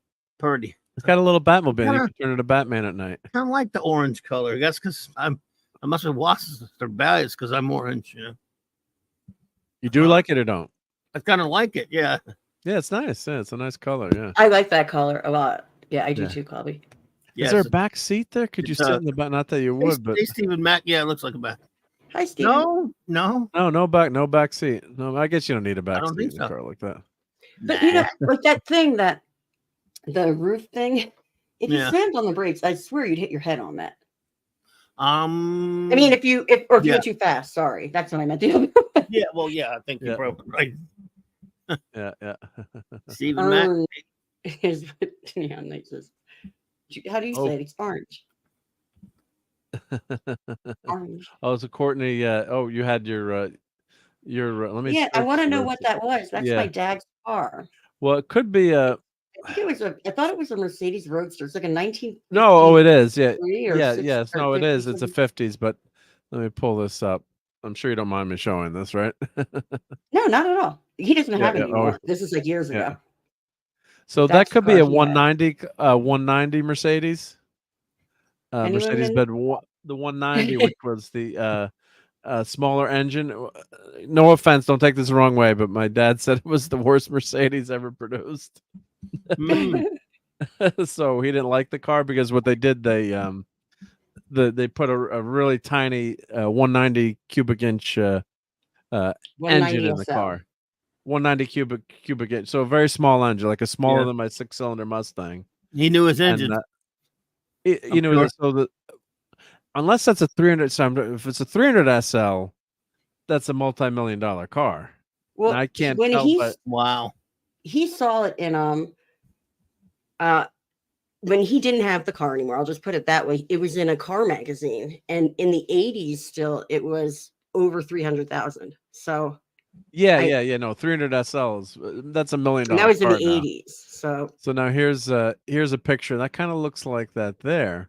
So maybe it was a 300 SL. And I should know and we got a lot of car people. I can't in the chat, imagine my too. dad having the prissy engine. I'll just say that. My Yeah, dad was yeah. such a a car person. Yeah, so this is a 1960. That kind of looks like the car. You know, if I was if you know, like I could tell you what Mustang it was, or what, I guess if you looked at enough. Is that the only picture you have, or That's all I have of it. Yeah. that's a lot? You don't have any other pictures yet? No, I could ask him if he has any, but that's all I have. Yeah. It was from a slideshow from like a family event. They were showing it. And I was Yeah. like, I remember that car because we used to drive around town and people would like we would Oh, it's a be gorgeous waving car. to people because everyone was like all about the car. It was really, I don't know. Oh, it's Weird. one of the all-time great designs. Yeah. So the Gullwing Coupe is the famous one with the doors opening. But this year they built 250 in 1960. They built 1,900 in total. Roadsters, I think. Yeah. So It so was. I know it was a 50s, something 50, I believe. yeah. But So I think. Oh yeah, it's definitely 50s or early 60s. Yep. Let's see. he had that, and he had another 56 Benz, but it was it had like the bubble looking lights, like kind of like the Dragnet car a little bit, like the poofy things over the lights. I don't know. Well, let's see what the 190 looks like compared to this one. And of course, the 190 is worth like $300,000 too. So You know what? I'm gonna text him. let's see. I'm gonna ask him to say what. So that might see. So this exactly is was the model car. So this was the one. This is a good looking car, obviously, but there's a story to it that I won't tell right now. But why one of our neighbors had it, and my dad despised the person. So and he kept laughing. Also, yeah, that I think that is with that. Yeah, so that's the 190. So yeah, it looks like that's the 300 SL that your dad had. I'm texting him now. He'll tell me if he gets it. Oh, if he gets it, ask him what the exact oh yeah, it's a huge difference, and it looks like it looks like that. What do you think, Clever Times? It looks like the 300 to me, not the 190. I would say yes, you were correct, sir. Yeah, see how much cheaper the 190 looks? Yeah. So you're correct, sir. Yeah. Oh my goodness. So yeah, so that's an amazing car to have in your family. Yeah, family history. Yeah, not anymore, but yeah, it was. I remember it as a little girl. Yeah, so and you probably got it. It was $12,000 new, which was a fortune back then. And then I don't know if he bought it. Did he bought it used, or he bought it new, or I don't know. Do you know? I'm not sure. You don't know. Yeah. But the 190 is worth. People love those cars, so even the 190 is worth a lot of money. But the guy that had it in the backyard, my dad was laughing. He's like, "That car is a piece of garbage." And he's babying it, but there was a personal. The guy didn't want anything to do with my dad because my dad couldn't do anything for him, so he only wanted to be like a social. He was like one of those social climbers. Hi, Real Wade Nation Gaming. Wow. Live. Hey Wade, yeah, sorry if I was missing the chat. I was trying to figure out what kind of car that the car that was, so I apologize. Yep. We'll see if he replies. He might be asleep. I have the Matchbox car of this, so a lot of these I have the that is Matchbox cool. cars. Yeah, Looks like something Speed Racer. Real Wade. Yeah, it does. Go Speed Real Wade Racer, Nathan's here. go. Go Speed Racer, go. right. We're going. He's supposed to go around the track. He's gone. That's a gone gorgeous pedal, Porsche. like he's never coming back. Just waiting just ahead. Go Speed Racer. Sorry, weird song. You ever watched the movie? Either one of you? I thought the movie was I haven't underrated. watched it. You kind of like the movie, right? Yeah. I do. Most people hate it. So it's fun. Yeah. I love the TV show better. But That's I a like the gorgeous TV car show. there. the movie was insane. That's beautiful. That car. Beautiful, yeah. And that was designed by I think one of the GM designers. Actually, I'm trying to remember what that car was. Any Aston Martins out there? That's an American design. That's an American design. That was his last. It was a show car. Any Lotus out there, by the way? Lotus 7? No. Not on this show. Triumph? No. The prisoner's car? Not on this show. No. I'd love to see Any the prisoner's car, out there. Yeah, there are Jaguars. See all the Jaguars there? Oh, yeah. Oh, yeah, baby. Jaguar? love As this Yeah. Jaguar? Jaguar. So this Jaguar. is the car that won the show, and then those were the second and third place. It was the two Barris cars and the blue car. If I look up what that blue car was. Yep. I want to see a Lotus 7.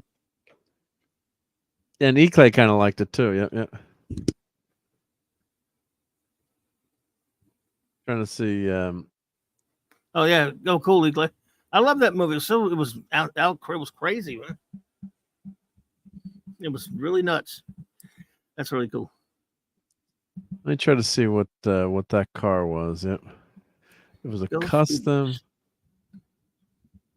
That's a purdy car. Yeah.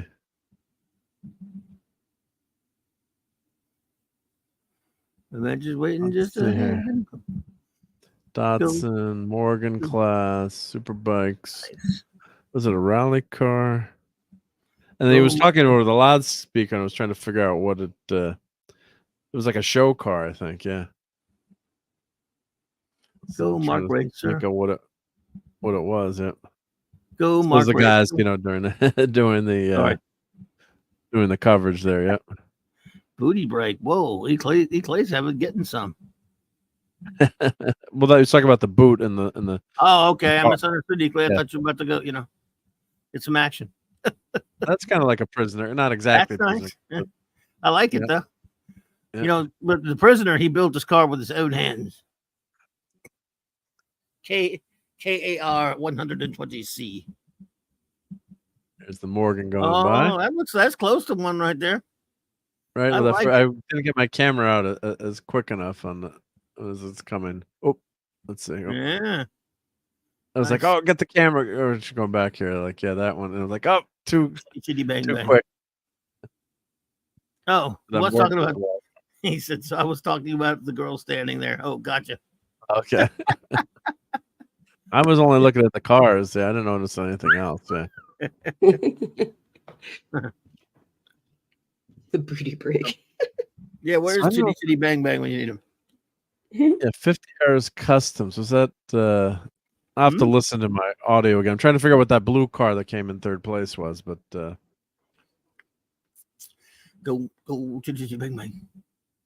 yeah, and you can see the valves tappets on the outside. It's just so cool. Yeah. Yowza. He goes, oh, you know what's wrong with this vehicle? I realize it only has one tire in the back. Yeah. I Gotta need fix it. another wheel. I love watching the mechanicals go there. Yeah. And you hear the engine. Yeah. It's a nice sound. Yeah. So here's just some anime Elvis. What? Who? How? What? When? What's anime Elvis? Oh, I guess one of those. Yeah, shoehorn in a 500cc. Yep. Blue car was Chitty Chitty Bang Bang. Yep. Was it? So Was that City Bang Bang? I guess, yeah. No. Oh, okay. So there's some of the. Just took a few pictures of my cell phone before I left, but yeah, it's a nice backdrop there. So those are more. I think those are all Morgans there. Yep, those are all Morgan cars. Yep, but that was the 3-wheeler, and then they also made 4-wheelers. Yep. So let's Looks like it was see. nice out there today or yesterday. Yeah, it was a gorgeous day inside, and today was Oh. beautiful too. Yeah, it was Oh, nice. nice, nice. It was the car. I guess they drive. I don't know if they drive them on the road or if they. No. It's there's a lot of trailers there. So a lot of people trailing. If I had to pick the 2 events that were to go to yesterday, I want you to know I would have gone with J-Man and Sean, but yours would have been second on my list. I promise. Thank you. But they went to a pulp show, dude. It was amazing. All books There's a and stuff TV in the there. library. You know, have books and old pulps and magazines and comics and stuff. A little bit. Inside The is library, amazing. Oh, that was the car I liked from the beginning. Yeah, so I went With the inside. weird stuff on the inside. Yeah, I was like, what is that? Like, Yeah, so that's what's cool about it is the interior too. Look at the seat. How it's cool those so buttons are. cool. Oh wow! That is amazing. TV. Oh my goodness, man! You gotta be So right, cool. got a normal size. They look person. like real chairs. Like, you I know, don't, know, Yeah. I don't know if you and I are getting in that one, buddy. Well, we probably would fit in a 55 Chevy, I think. I'd break You know that what? damn chair. I break the chair. you though. would not. I break the You'd chair. look tough. You'd look tough in that, no matter what. Like, No, you I would can't break even not that look tough in that. I would break You that. wouldn't chair, break trust that. me. Oh, trust me, not a joke. I don't know if Mark might not, but I would. Yeah, I don't know if that is And air that seat conditioning. doesn't move. Look, that's the seat behind the steering wheel. I could probably get in the passenger seat, maybe. Yeah. That's funny. Mark, so someone that is watching the show but not in the chat just texted me the car before the Chitty Chitty Bang Bang one. You didn't know what it was Yeah. or something. The pink one is Blue an one? Edsel. Edsel, Edsel. no Edsels, no, definitely not That's an what it was the Edsel. guess. Okay, That's not an Edsel, is it? No, not that no, one. no. No, Or I no was Edsel. one a little bit The back. orange one? Okay. Never mind. Hmm. It kind of looks like the Batmobile in the front, doesn't it? A little bit. Yeah. Uh-huh. One of those really looked a lot more like a Futura. It wasn't one, but it looked sort of like Yeah. one of those orange ones we saw. Yeah, that was the other one. Yep. There's a How'd that cool get there? motorcycle. They had a few. They always have a few motorcycles there. Yep, it's a Norton. Motorcycle. I'm not Yep. sure That- what year That is an awesome Norton. That is Sorry, I nice. looked away for a second. That's a Um, bat cycle there. I That's I great, dated right? a guy years ago that worked on BSA's, Nortons, and Triumphs, and that's Oh, a good cool. guy. Yeah. You have to be able to drive those bikes. You have to be able to work on them. So like always a problem. Yeah. So let me see what that car, motorcycle is. Let's see here, because there weren't that many motorcycles there. So let's see if they list what that is. Let's see. Where is that hiding on me? You know, you're trying to find something like where did it go? Yep. E-Class. Let's see. Super bikes. Well, it's not a next generation super bike. But sometimes people just show up with the stuff and they don't list them in the list them there. But it looks like a Norton Racing. It's obviously a Norton Racing racer. Yeah. But I don't know what the vintage is, or let's see if I can search this, right? Let's see. Let me search I for haven't Norton. seen many of the racer ones. Like, And everyone wants the race bikes now too. So let's see, one of two.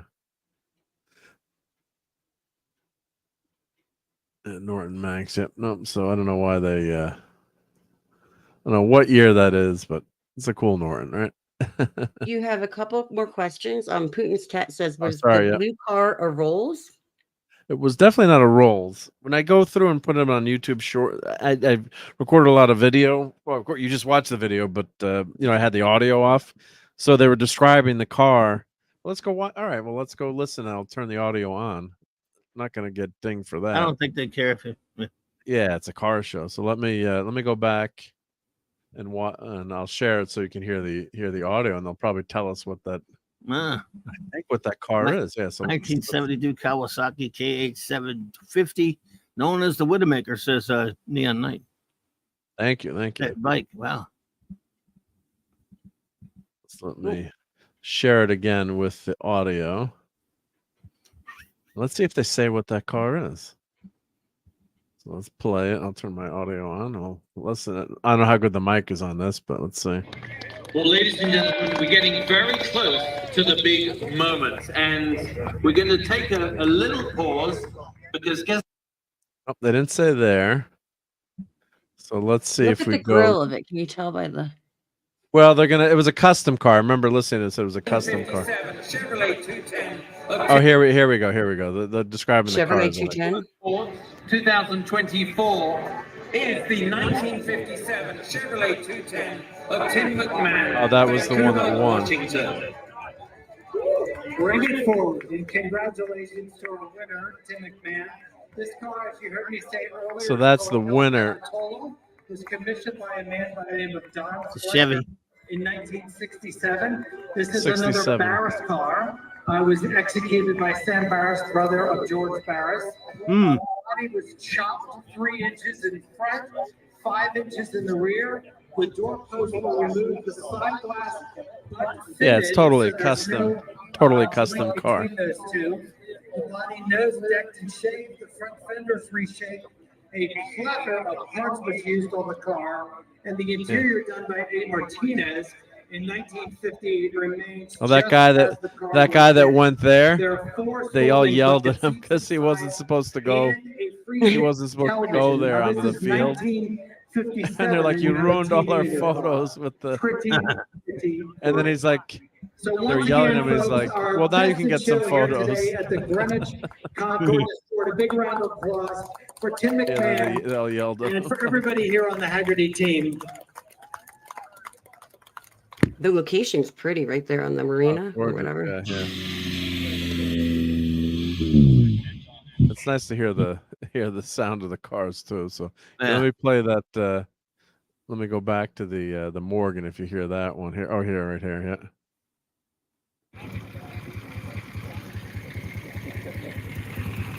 Kind of a soothing sound, right? Yeah. Yeah, the pipes aren't that loud. Wait, if you would call, is that a tricycle? Is that what you'd call it? That's Morgan 3, the Morgan 3, yep. 3-wheeler, yep. It's basically a motorcycle engine on there, yeah. Let's see if we got through all the. Let's see if there's any other cool ones that are good sound effects to listen to. Yep. I'll find out what that car is and let you guys know. But here's here we'll finish the pictures and we'll go back and listen. So I can just hit that. I was laughing. It's about this non-potable water, do not drink. But it's like they had a sign that said non-potable water, and then of course they had to add do not drink is like non-potable. It's like here's a special Porsche. That's only $2 million, maybe. Gorgeous color, yeah. So here's pretty color. Right? I want that car. That's the one I want. Really good, I thought, yeah. So that's the special. There's one of 7, I think, of these turbos. Yep. That color almost looks like I don't know.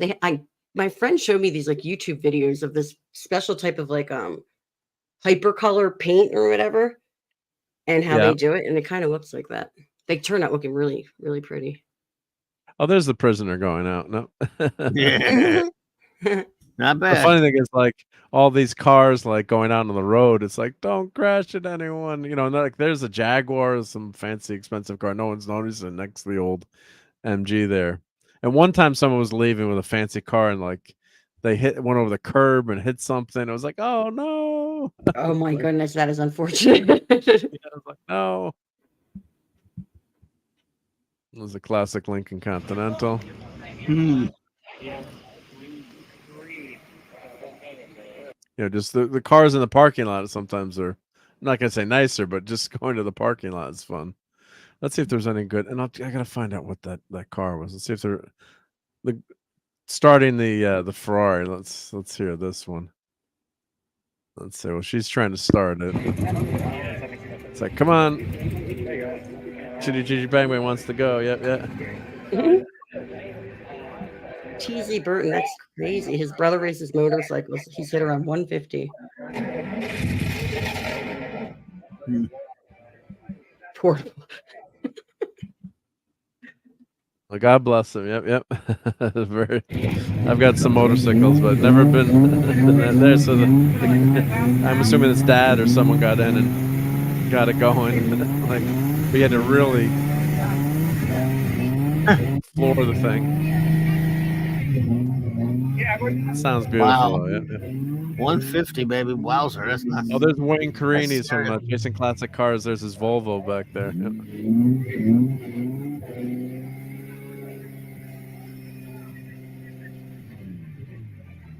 Now he's got it warmed up. Now it's ready to go. Yep.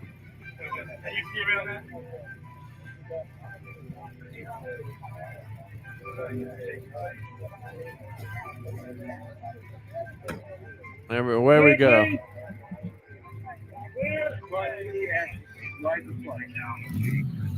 It's still to ride the clutch. Yep. That ain't automatic.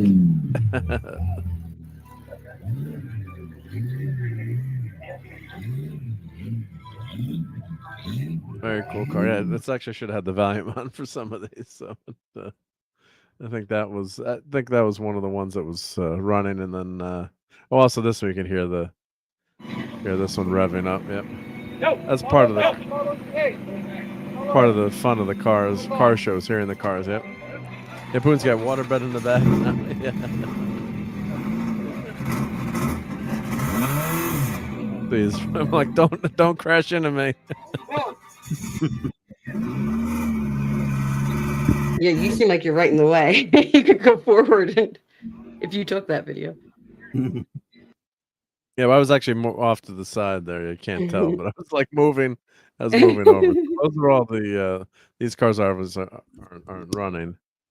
But let's. I also have a bunch of more photos to show, so we'll try to go through those semi quickly. I'll fly through some of them, but let me pull those up so I can share those. So, because of course I think I got a picture, hopefully, of every car, every car there.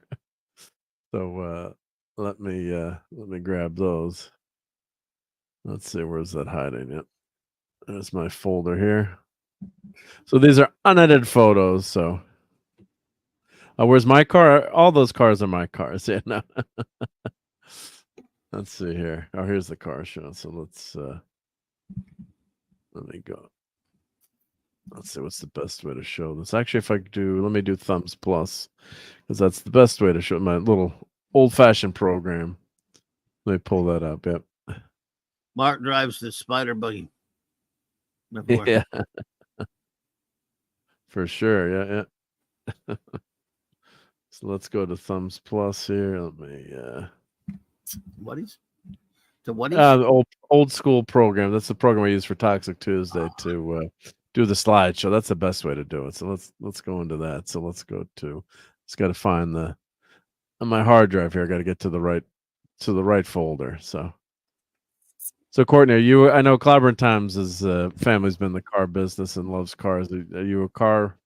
You like cars too, or? I love cars. I don't know a lot about them because my one brother is, he's like Rain Man with cars. He knows everything, but I just love the look of classic cars. Anything. My brother always had old Bugs, Beetles. Yeah. He had a 1966 and I think a 71. And then my dad always had old cars. So here.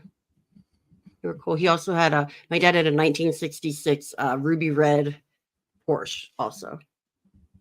Nice. Convertible, I should awesome, add. Yeah.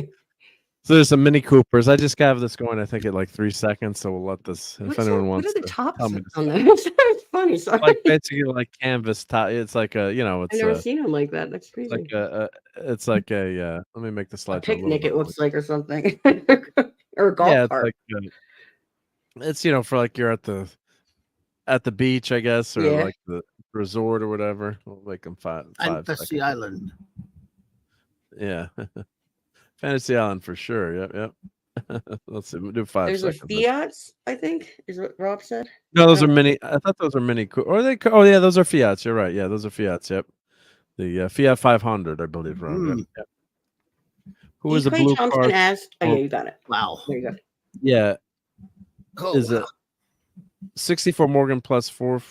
There was a Morgan 4 plus coupe that they were talking about there. So I don't think the blue one is, because I remember when they were talking about the car, they said it was custom built by one of the GM designers, the GM designer that preceded Billy Mitchell.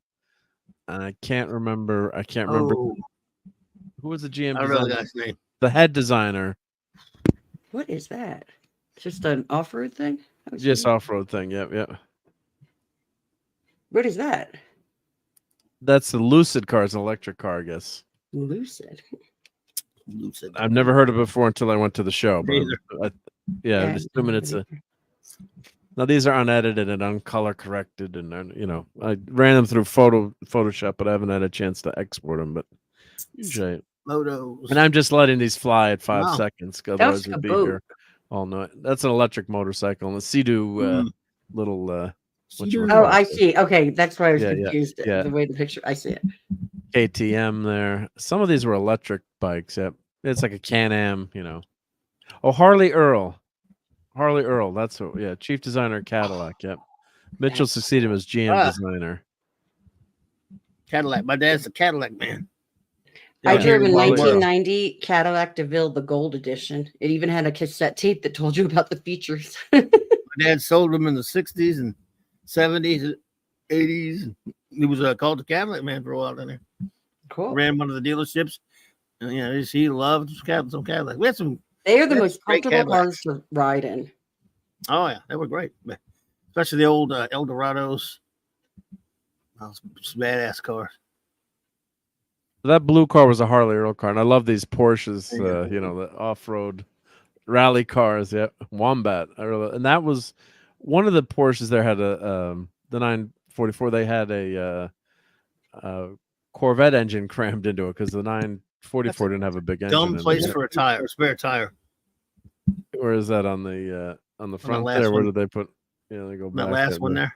Yeah, the front. Yeah, I guess it wouldn't fit anywhere else. Yeah. That's Why? really stupid. It's a rally car. It's for the race. Yeah, I I guess guess so. so. Yeah. Yeah. It's a race car. Fair Yeah. cop. I guess so people These are all can these catch rally it and cars, change yeah. it really quick. Yeah. Full Fiat. Yep. Rally cars are so cool looking. Yep. So you've got a Navigator in Beamer. that car. Is that a Benz? I mean, in BMW? I mean? Beamer. Yeah. Yeah. Yeah, sexy rally cars there. Yep. Who's got the There's keys some to my Porsches. Yep. Beamer? Yeah, so some of these are going to look off a little bit just because of the it's a 356 coupe, very famous car.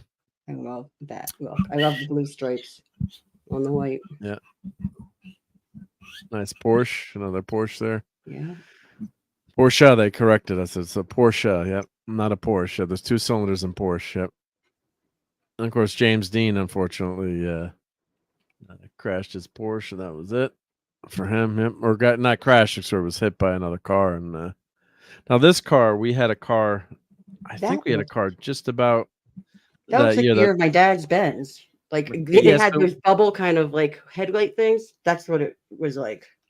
So we had a Mercedes Benz just like, well, not this cool, rally version, but and then I was riding my bike when I was a little kid, and I went over the handlebars. I was like 5 or 6 years old, and they had to take me to the emergency room because I landed on my front teeth and I was bleeding, and I don't know how I didn't knock my teeth out. But I just remember my friend was like, just take a hose. We're going to hose you down with your, like the blood was pouring out. So then the transmission was shot on this. It was 3, the clutch was shot. So it was 3-speed on the column. And my dad was trying to get to the hospital and the car couldn't make it up the hill. So we had to go around another way. My mom was like, Lucian, you got to get what's going on. What year was it that you had? I don't know what year, but the interior, it looks it was like a 63 or something, or 60. Now this is, I think, is that's a 65. So when I looked at the interior, I remember the interior looked. So it was about that. It was about that year of car that we had. They're all very close, but just the grill was so cool. The Mercedes back then, but the car was like sitting. That's the steer. I reckon the steering wheel. I recognized that the speedometer, just everything. I recognized. Like nice. As a kid, I would sit in and pretend to drive it, and it's just timeless. There we go. So I just recognized that as a kid, and they had to junk the car, rusted to hell in the driveway, and it was just a shop, but it was just such a cool looking car. I mean, it's just Does that have so. the pull button thing, or is that after the pull button What do you mean pull button on the? on the Benz? My dad's Benz had like a literally a knob you pulled to turn it on. Oh, that was probably the choke. That was the choke. Yeah, That was the that's choke choke. on the car. Here. Oh, The choke. is that Yeah, what that was was? cold weather. Well, that's the choke. Yeah, they had the choke on the old cars. Yep. Yeah.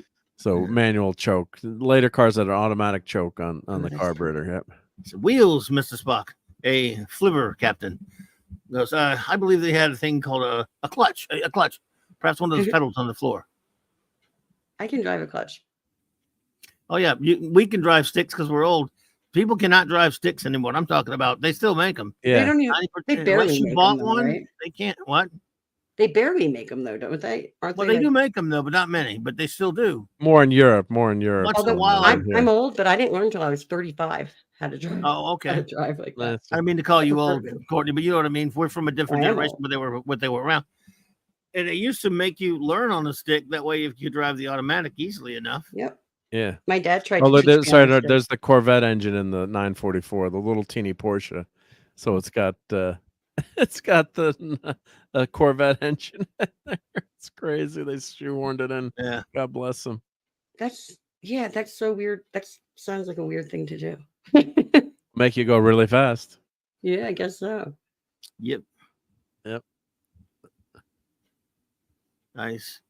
A lot of these have got to be sticks. These hey Sonley. Hey, Sonley. Oh, I should Hi, have tweeted Sonley. out that we're doing A lot of cars these- tonight. I didn't put that on my Well, background. I put cars in the one Well, I you did. I put said, the we're cars talking in about the big cars. These older Yeah. sports cars are probably most of them are sticks. Oh, yeah. Look at the boombox.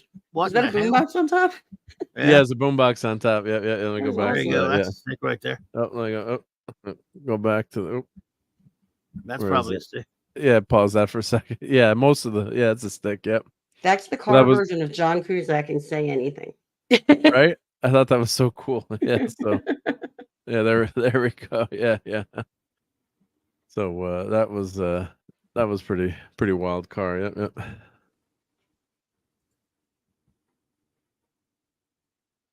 Stray Dog Classics.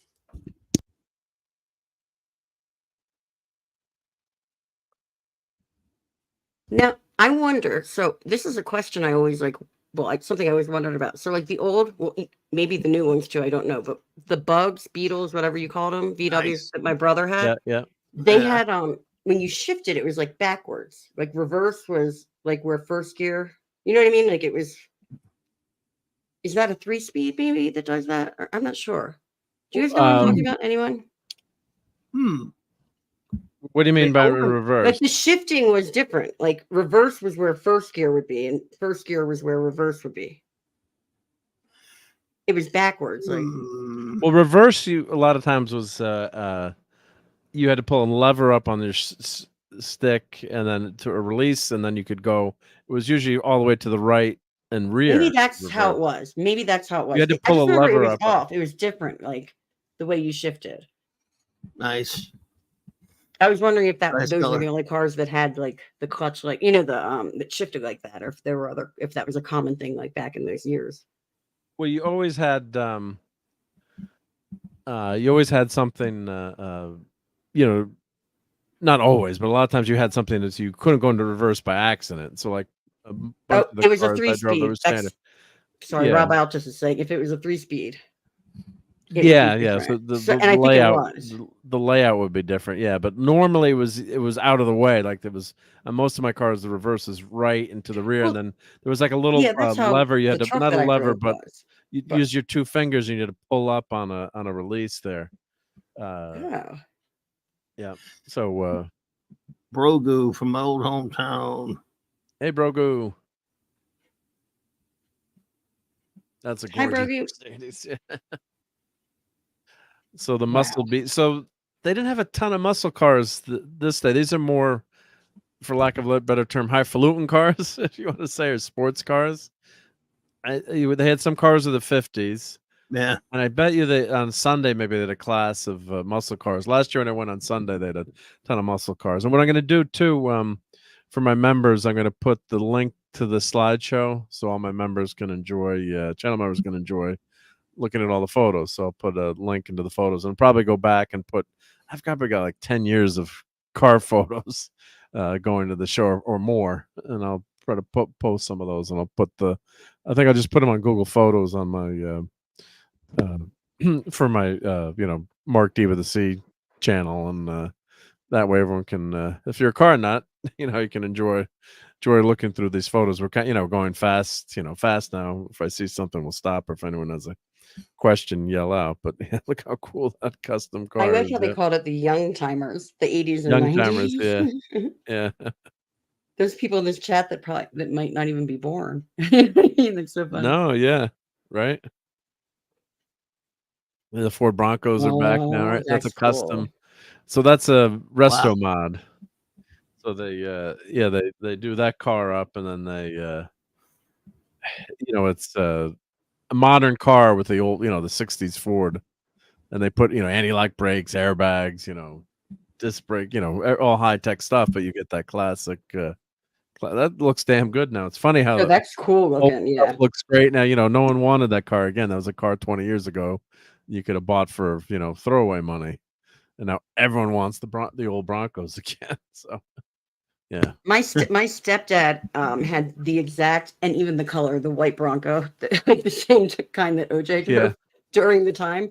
And then I was talking to my friend, and my friend said that he saw one exactly like the OJ Bronco, someone in Denver, but he had on the back, it said not OJ. Not OJ. Yeah. I thought that was so funny. Hi, Cranberry. Hey, Cranberry.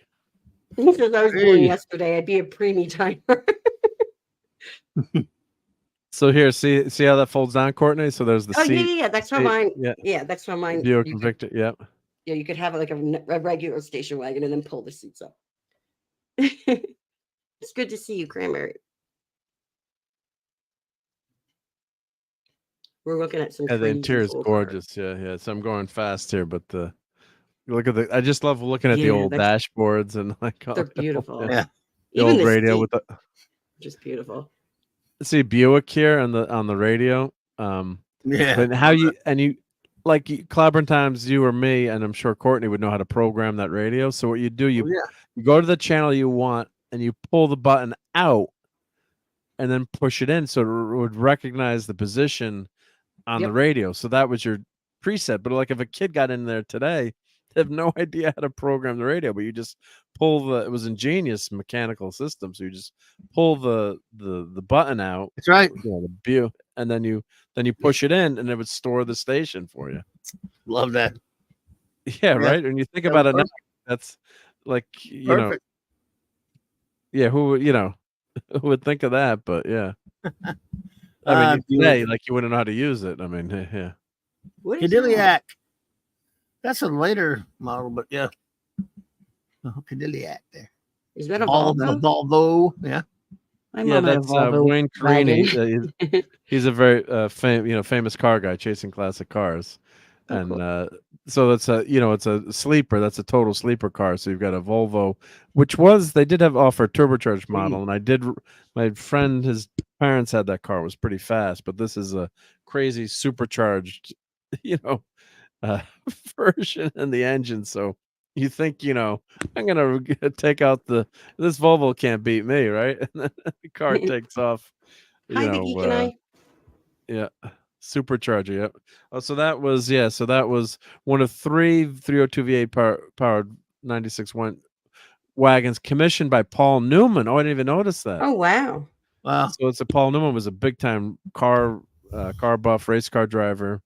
380 horsepower with Ken Bell supercharger, 5-speed manual modified suspension. So Paul Newman had those built.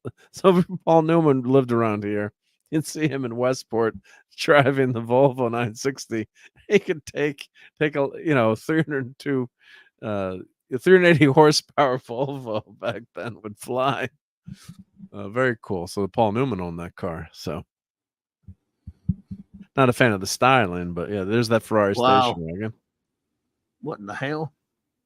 Right? Wow, Yeah, that's perfect for doing a dump run or something. glass or something. That's very cool. I never saw that. That's a Supra turbo. Yep. V8 Mustang. Yep. Yeah, it's a supercharged 5-liter. Mustang engine. Yep. It likes the black one with the yellow stripe. Yeah, Opel Monza. The Opel was a great car too. It was good. Opel was good stuff. Yep. We drove a bunch of Opels in Europe. It was Ford. I think Ford owned an Opel or Acura. This is a newer cars. Yeah. I guess that car won an award too. Maybe I missed a few of the cars. What happened too? I got there kind of late. Cute I little like that rabbit. one. that's Cute. awesome. The rabbit. That's a I can picture Courtney driving that in the 80s. My right? mom drove a Volkswagen Rabbit. And 300ZX. Well, did I say Datsun? Well, it used to be a Datsun. Yeah. A lot of cool Z cars there, Max. So they had a 240, I think a 240, 260, and maybe Is a that a 280. Nova? What is that? That was Oh, a BMW, I think. that I green think. one. Let me go back. Let's see. That's a BMW. Yep. Okay, yeah. Touring. Yep. BMW Like Touring. Oh, looking from the, I looked at the my inside. picture didn't come out there. Ooh, bad picture, Mark. Out of focus. Out of focus. Did That's not not- compute. Wow, look at that thing. Who's the guy? No, I don't before know Max who said that no. is. Before there was as Max time traveling. There was a Toyota Supra before Wow. that too. Yep. Yeah. The white car, because my 300 friend ZX. had an 85. Yeah, I got to go back. See, here's the Supra at here. Yep, these. let's see. Well, these are gorgeous, but see, this is the. Is that the I know Supra? my cars. This I'll share with the Supra. Rogan says, "Was that Justin Bateman?" Yeah, it was adjusted. Yeah, that's the Z car. But there was, where's this? Where's the? Oh, it's not here yet. All right, so I screwed up, Max. You're right. But there was a white You said it Toyota was the Toyota Supra. Supra. They're saying. Yeah, because that was next in line because they had the Z cars. That's the ZX, yeah. But where's the Supra? ZX. I'm just remembering in order, but where's the? Maybe it's on the next row. All right, you Cranberry got likes me. the pink and white one. I love that one. That pink and white one. I think that was one of the Yeah. winners, right? Yeah. That was the one that won. This was Yeah. the car that won. Yep. But there was a Toyota Supra coming up. Yeah.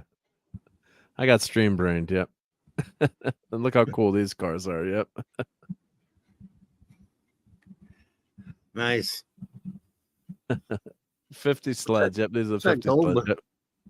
Oh, Sam Which Barris. one That gold one down the end. I don't know who. That's there's cool. Fonz on the front. So what's fun too, I didn't get a chance to talk to the guy if I was there Cool. earlier. There's Fonzie's car, I guess, right?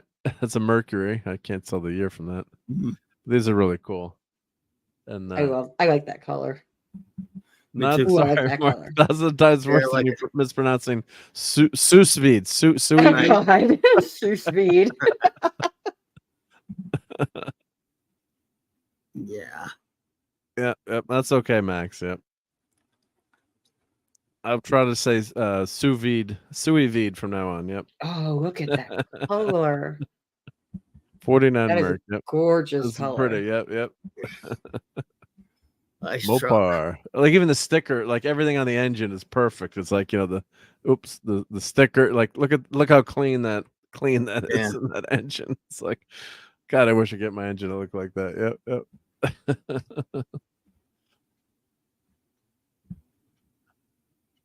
Little Red Express. Yep. I like that too. I like So- all of them. Yeah. I like that. I like that. I like that. Coming back now. Yeah, I want that. We'll take one of these. Take one of these. Take one of these. Yep. That's another Wayne Carini car there, if I'm recalling the program. Is that a hot tub in the back? Yeah. It's got a time machine in the back. Yep.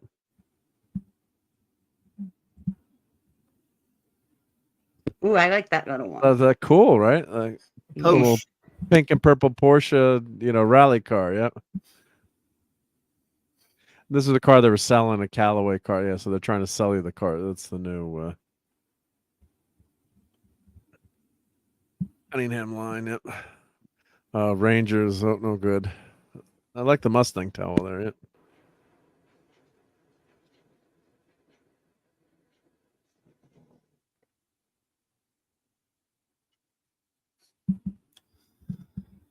Wow. So yeah, I'd buy just all that's a totally custom ring. This was I got to show this picture of my sister, like mobile boutique. She would have been at the car show. That would have the only place that she would have gone to. My sister would have been that the mobile boutique. She wouldn't have gone anywhere. She wouldn't have gone anywhere else. Yep. There we go. All right, here's our 280 Max. See, yep. Here's our 280. Datsun. Well, that's a Datsun, yeah, the 280 back then. Yep. Those cars rusted like crazy. There we go. All right, see, Supra. I'm not crazy. Oh, I remember these. Yeah, because my friend had this car. So, I remember Supra. Yeah, the Supra. That's what I guess I was just for a long time. Yeah, my friend had one just like 80. This is 85 or 86. I can't remember, but that was a fun car to drive and a great, quote unquote cheap sports car. So, Mark, I'm sorry to interrupt, but I have the answer. answer. It's on the Supra. To what kind of? No. I have the answer to what kind of car my dad had. Looks like a Supra. Okay, yeah. It was a 1960 That's 300 Supra. SL. Okay. Mercedes Roadster. Oh, cool. All right. Well, that was the car that Google search pulled up was a 1960 300 SL Mercedes Roadster. So there were only 190 built that year or something. Yep. Nice. Oh, this is the Celica Supra. Thank you, Max. Yep. The Celica Supra. The Celica and Supra were two different vehicles. Weren't they? Toyota Celica and Toyota Supra. There was a Celica. There was a Supra. And there was there were two different vehicles. But just this car always, and the Yankees also were sponsored by Toyota back at the time, so they had. There was also a Cressida. They had the bullpen. It was the bullpen car was the bullpen car was this car. There was a With Corolla. the Yankees pinstripes, pinstripes. There was a Corolla. There was a Celica. There was a Supra. There was a Cressida, and there was a Supra. Oh, well, Max is 100% right. So I'm never doubting Max Redstone again. What? So it's 1985 Toyota Celica Supra. Supra, yeah. But later they just Max, added. Yeah. There was just a Supra though later. Yeah. No, we're having fun with Max. He knows his cars. Oh yeah, Look, I was working at a Toyota dealership in the 80s. Yeah. Well, a Chevrolet dealership first, but then a Toyota. So yes, but later they started. They made a Supra by itself. Just a Supra, okay. So it was a Celica Supra, and then just the Toyota Supra. Yeah. Okay. Because why not just call it a Supra, right? See, Max is older than he thinks. Did he let He's older. Okay. So there was a 280, 240. There are two 280s. Those are Acuras, and the good thing is these are great Japanese sports cars, and they're getting some love now, which is nice too. So yeah. And it just brings back memories of my friend having that car, going in that car, and it's beautiful. Look at how nice shape that is. That's gorgeous there. Yep. And the earlier Japanese cars. Yep. And hi, Joe. Keep on learning. Yep. Joe okay. Yeah. Oh, second generation was a Celica Supra. Okay, yeah, I got to read up on my Supras. Davina Duckworth and Joe Dogs here. Hey guys. Hey, Davina, Connie Celica. Yep. Maybe she should go for a ride in the car. Yep. Who doesn't love Connie Celica? The greatest American hero.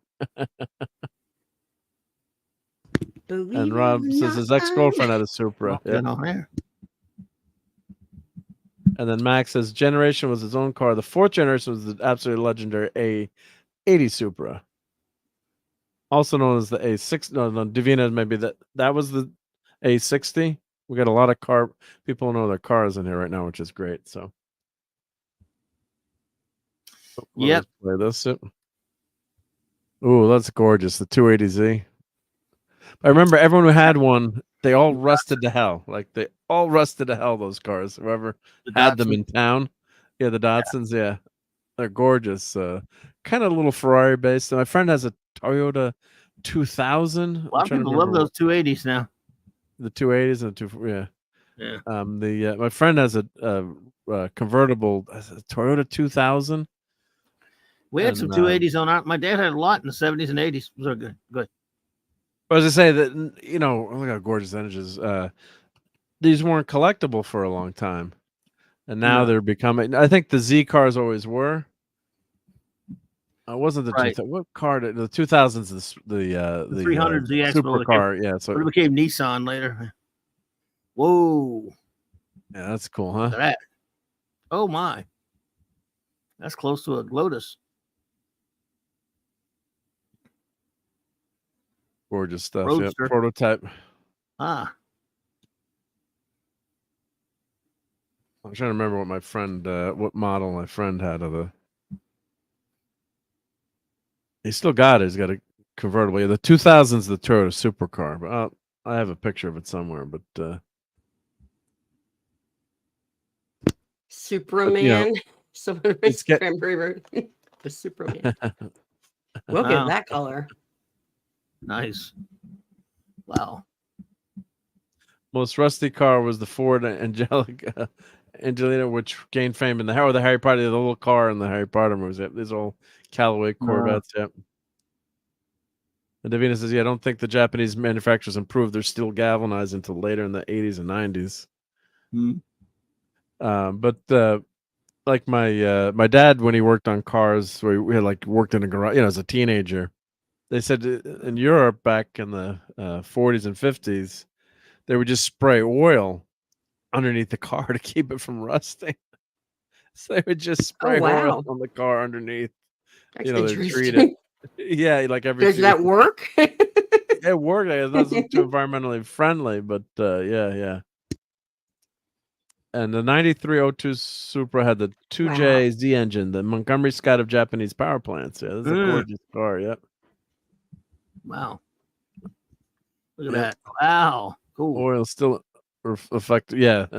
So now, of course, the cars are, last a lot longer in terms of. I'm in the Northeast, so you get salt on the roads, or if you're like in Colorado or anywhere, up Northeast or they use Northwest. Wow.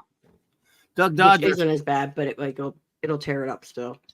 Look, they got Duck Dodgers on that thing. Yeah, it's not fun. Oh, couldn't help but take some. I mean, pictures of Marvin the Martian. No, That's Marvin the Martian. yeah. I worked at the Warner Brothers store. I'm like, get it right, Marvin the Martian. Well, I'm seeing it from a distance. It looked like Daffy Duck at first from a distance. Yeah, little midget car. Yep. I have another update, if you don't mind me. Just sure, of course. Yeah. My dad says, "Yep," and the hard top came off.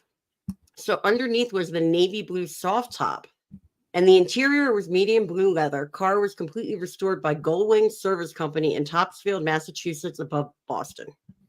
Wow. So he didn't buy it new, or did he? No. Well, if that's 1960, he wouldn't have been old enough. Okay. Yeah. No. Just one. Yeah. He's a 50s baby.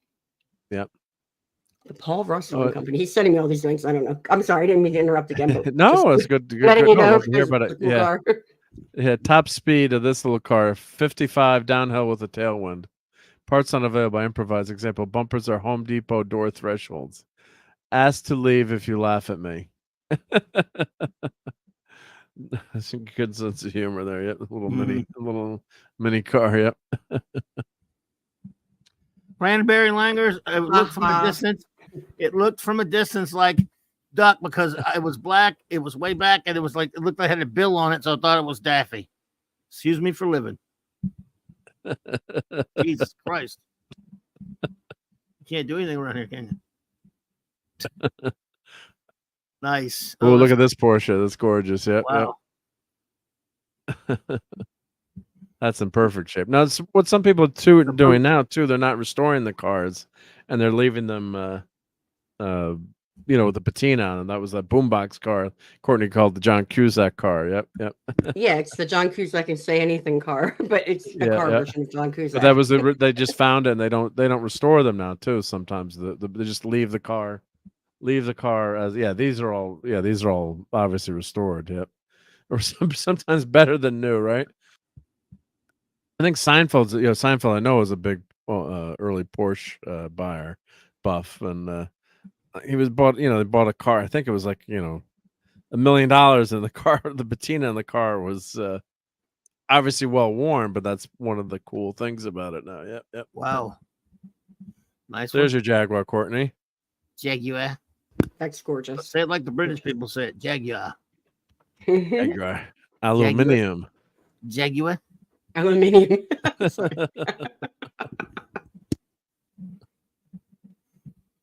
Few Well- people can stand the rust bucket look like an Uncle Buck. Yep, yep. Oh, Brogu's heading out. Good night, Brogu. Yep. Thanks for I'm hanging out. Grogu. Well, Cranberry, I'm just as offended as you are, but I'm offended by me as well. I'm offended by We myself. still love clobbering time, so it's No, okay. you don't. Nope. No, I I can't. I offended myself. Well, there's the Obama car.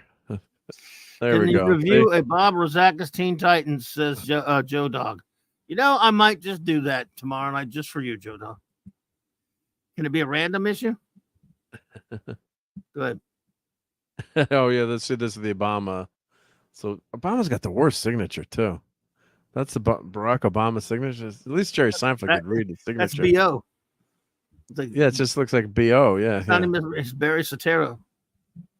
My other car is a 5-ton bulletproof limousine. Okay, well, I think that's pretty fun. Yeah. And the one thing, presidents can't drive. Once you become president, the Secret Service won't let you drive, and after that, they won't let you drive either. So you're Never not allowed ever to drive again, ever? No, ever. Nope. That didn't apply won't. to Truman. Harry Truman drove his car home. Well, After no, he well, this went is out of office. yeah. Well, no, this is should say clarify modern day. Yeah, Truman famously almost went broke. So that's when they instituted the payments for presidents and the Secret Service protection for life too. So, but yeah, famously you can't drive anymore. So, Wow. Courtney's back. All right, Courtney. good. We lost Courtney for a second. Sorry. Yeah. I hit the wrong tab. I was closing out tabs. You hit the wrong tab. Yeah, that happens. Yeah.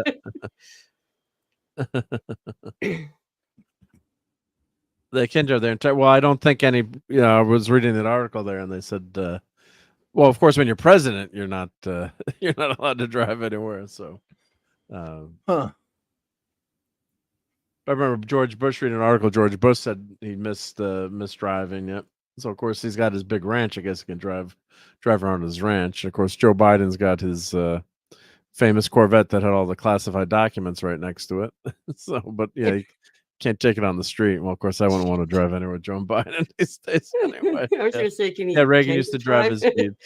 Poor guy. Yeah, and on the ranch, yeah, they would drive on the ranch, but not on public. Not on public. Wouldn't be allowed on public roads. So it's a DeTomaso. I got a couple of those Matchbox cars. I think I had one of. I think was that the one I had the Matchbox car of, or I'm trying to remember what model. But that's how close you get to collecting. But these are all limited, small quantity produced cars. So yeah, there's the Chuck Berry, the Berry Brothers car. Not Chuck Berry. I'm getting tired tonight. Too much sun. Yeah. And Davina's right. Yeah, Ford engines in the Tomasos. Yep. Oh, don't go finish your laundry, Max. This is more fun. Yep. The one bike I wanted to see, they had the Britain. There's 10 or 11 Britons in the world. The race bike made by the famous independent designer. So Britain Motorcycles won everything. And the guy got cancer, so cancer. And he died at a very young age. So, God, Max I wanted wanted to to see the bring Britain up motorcycle. Sous vide again. Sorry. Sous vide, yep. But it's And I should be able to pronounce that correctly too with Seuss. my heritage. Well, see, Max, you and my dad would have gotten along because he would have made fun of my accent, right? So anytime I tried to speak French, he'd be like, Mark, your accent is so horrible. Do not attempt to speak French. And it's like, He's like, I lost my accent many years ago. My accent was gone many, many years ago. I have no accent anymore.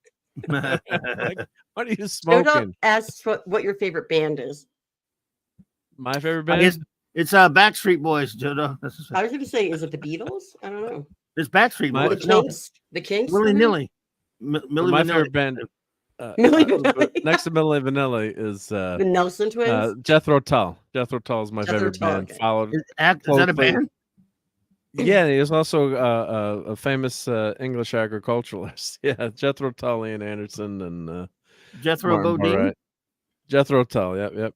not Jethro You know, Bodine. Locomotive Breath. Nope. And of course, I Wait, love who's the good? Beatles, Led Zeppelin, Billy Come on, Joel, tell them the the truth. It's the Kinks, monkeys, the I love the Monkees, yeah, Monkees, the fake band. but they're I not a love real them. band. I know the fake band. I love them. Millie Nilly.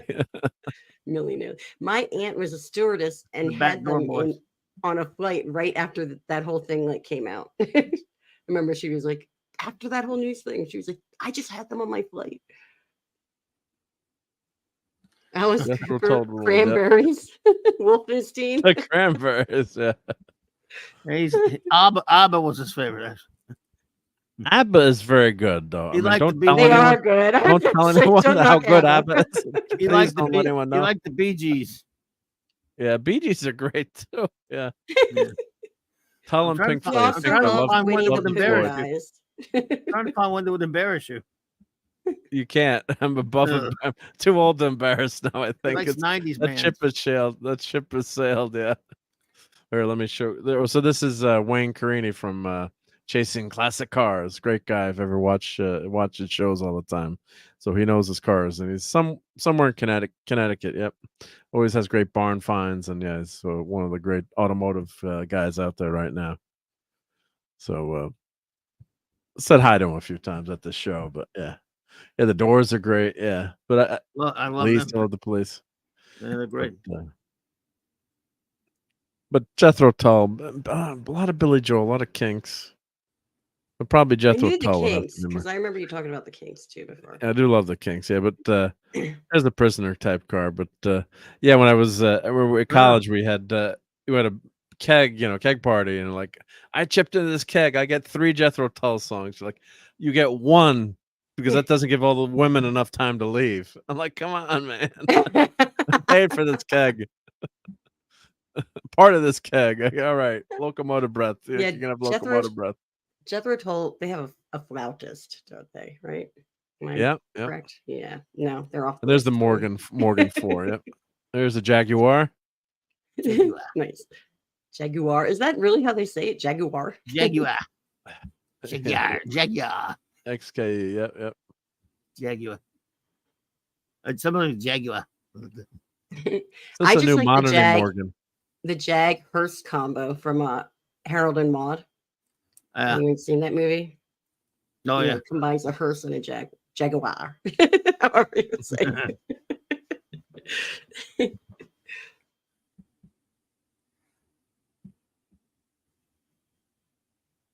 There's that Morgan again. I got a lot of pictures of that. Yep.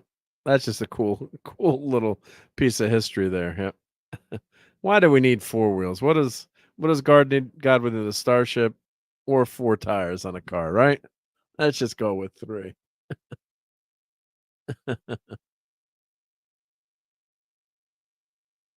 Cranberry. I saw Stone Temple Pilots open up. They were the opening band in the early 90s for the Butthole Surfers. But they were the opener. I had never heard of them. Then they got huge. Yeah, and I do who else would I Oh, I look at mean, that. yeah, I do love Judas Priest and Rob Halford. I saw Judas Priest one time, but my friend left the tickets at home, so we had to drive. His dad had to drive. We were going from, Connecticut to Long Island Coliseum. So I remember calling him. We're in the car. He's like, "Who's got the Judas Priest tickets?" It's like, "Larry, you got the tickets." So Dave's like, Party "No, you got the foul. tickets." It's like, "Oh, very funny, Dave. No, very funny, Larry." Like, "No, who's got the effing tickets?" So they were on the kitchen table at my friend's house. So his dad, before cell phones, had to like meet us off, exit 19E on whatever at this gas station. Here's the payphone number if you want to call. He's like, "But I'm driving, I can't call you." So he had to drive all the way down like an hour to catch up to us. By the time we drove back, we'd missed the concert. So he drove down. He was swearing when he saw. He was a lieutenant commander in the Navy, but he's so just swearing like a sailor. And yeah, so when we got to the concert, like, oh, we didn't miss much, and we got the three. We got to see the. They're like no one on stage, right? And we got to hear the encore. That was it. Yep. Yeah, or are you talking Ian Anderson? Or Ian Anderson's voice is shot, unfortunately. Or are you talking Rob Halford? Oh, Captain Have Fun. Hell, Captain Have Fun is yeah, this was a classic it was a Greenwich car show, so new, old, it's a whole mix there, yep. And you're getting your oh, Halford, okay, yeah. Yeah, old age get you, but Ian Anderson's voice is shot. He had real big vocal problems and yeah. Cranberry, I And Amelia forgot that he's never been to a concert. Never been to a concert, wow. You'll go one day. I And mean, Amelia, hope you drove at least one of the cars. That's cool. So, Captain, have fun. Hopefully, you're getting your Cybertruck soon. Yep. I didn't know what that was. I was like, what is that thing? Oh, it's crazy, right? Yeah, it's totally crazy. Yep. Oh, let's see if that's the end of the slideshow, I think. Well, we flew through that show pretty quick, but I hope you got. Oh, you know what happens when it gets to the movie? It messes up. That it's an old program, so it can't play. It can't play movies. But that was the end of the slideshow. But hope you guys all and gals all enjoyed that. I apologize for getting my cars wrong. Yep. Well, I got to study harder. Yep. But if my buddy realizes I called his I got his Celica wrong, he would definitely be mad at me. Yep. Mark, that's a Z someone was car. saying Neon Knight said Halford, and then Rob he said Halford, he was okay. holding the mic stand like a support. Well, old age will get us, right? Yep. Can't fight it, right?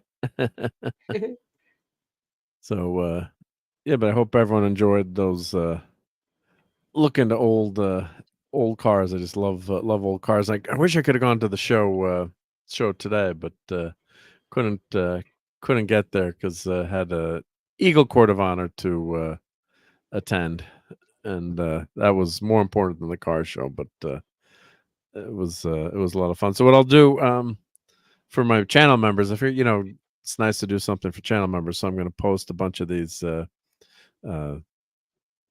slideshows on. I'll put the link for members only. So always like supporting the members out there. And RobAltis is a Toyota owner. I'm disappointed in you, Mark. I'm disappointed too because I should have known that. Yeah. A Nissan versus a Toyota. I mean, that's just so. But what's in my mind was like that was going to be the next car. So I'm like, oh, the Celica's coming up because I love that. I love that car. Huh. So that was in my brain. Yeah. So yeah. Toyota. And Captain Have Fun says that Porsche was a 993. I had one of those. Cool. Silver Classic nice. BMW. I installed a Bluetooth system with screen. Nice. Yep. You can watch movies on the screen while driving, but it's over 30 years old. Yeah. Nice. Yeah. So I have a 67 Mustang. That's I keep threatening to get back on the road. Well, back in the 80s, I put a new stereo in it, but now, yeah, you can do some nice things. They have some nice stereos that will pop out. The screen will pop out. It'll come out and up over the top. Yep, and great. Thank you, Cranberry Langus says thanks, fellas and ladies and gents in the chat. Yep, yep. Today's stuff is like to identify a UFO. Yep. That one thing looked like a UFO. And that was a Porsche under the ghetto blaster. I'll go. I can show that again. Let me find that. Yeah. I think I had the description of that car too, because I thought it was a fun car to look at. So that was one that was unrestored. So let's see here. Where's that? That's this car here. Oh, let me put it up on the thumbs plus again. That would help. It was 1137. Let's go there. 1137. Here we go. Well, here I'll start the slideshow again, then we'll share the screen. Let me pause that. My dad actually had a 924, but he'd let me drive it once, like down the street. Like, he would never let me drive it. And then he unfortunately had a blowout in his tire and totaled the car. He could have gotten killed, but he was all right. But he would never let me drive the car. My mom, why don't you let Mark drive the car? Because it's my car. So nice memories of that car. So let's see. So that's that's a Porsche. Porsche. I'm gonna be right here. Yep. And let's see. I'm not sure, Max. What Mars Monkey Max? What car was like that you thought was terrible? The which one was it? The 914. A lot of people don't like the 914, the Porsche 914. But yes, let's see what. So here, yeah, barn find, original preserved patina outside, and all new interior inside, fully mechanically refreshed, engine out, lowered to Euro specs, etc. Porsche. So it's a 1979 911. And we went to. I remember we went to see Platoon with my dad, and someone keyed his car. God, I've never seen him so pissed off in his life. Some bastard. Wow. And he worked his ass off to get that Porsche, Yeah. So it wasn't like he was, gifted that car, and some bastard in the whole car all the way around. That was the only time he ever missed a shift. Whenever I was in the car with him, he was trying to downshift and he missed the shift. He was so upset. God, he was so pissed. Yeah. Oh yeah, I've watched that, the How to Kill a Toyota. Yeah, so they couldn't kill the Toyota Helix. What's the Helix called here? It's the Tacoma, I think. Is that the Helix? So yeah, so it's The still truck? cranked up. The big truck? Yeah, the Helix, yeah, the Toyota Helix. And they tried to destroy the car, and they couldn't destroy the Toyota Helix. It's one of the great things on Top Gear. They dropped the car. Then they put it in the ocean, and then they were still cranked up. Unfortunately, every terrorist drives that car too. But hey, Yeah. Larry, says, Tacoma's ladies and a germs. nice vehicle, and those Tundras are huge. Yeah. Nope. So that's they're saying that's a 911. So that's the interior that was redone. So there's the Porsche 911. Yep. But see, they're not restoring the patina now. Yep. I'd love to see a silver 944 with gull wing doors or scissor doors. Yep. The Tacoma, yeah, that Helix is the Tacoma. Thank you. Yep. The Tundra's the really big one. Yeah. My friend has the Tacoma. I was gonna get him some Helix. He loves the Top Gear and the Helix, so I was gonna get him some badges to put on his Tacoma. Yep. That's what I drove a 2004 Toyota Tacoma. It's the last year that they made them, I think, in Japan with the stick or something. It's the year that they changed all of it, before. So I can't play this video, obviously. Yep. But here's let me put the link in. So if you want to watch this video. So here's the Top Gear. What a great show Top Gear was. Yep. So I won't play it, but they're driving into walls. They're hitting trees with it. They're pulling the fender off. Yeah, then they put it in the ocean. That's right. Yeah, they put the damn car in the ocean. They let the tide come up. So here's the car. Oh my gosh. The ocean. And then here's the car, right? And they pull it out. And then they're able to start the car up. I think, obviously they, cleaned out a few things or did a few things. But, then they It's got not the looking car good. they got the car to start. Yeah. So it's still going. Yeah. Neon Night, the Tundra, that's funny. My dad drives a Tundra now. They're big. They're really big, the new ones. Yeah, so then they thump the car, they set it on fire. And then I think it still starts. Yeah, so go watch that video. It's like they can't You can't kill it. Yeah. Yeah.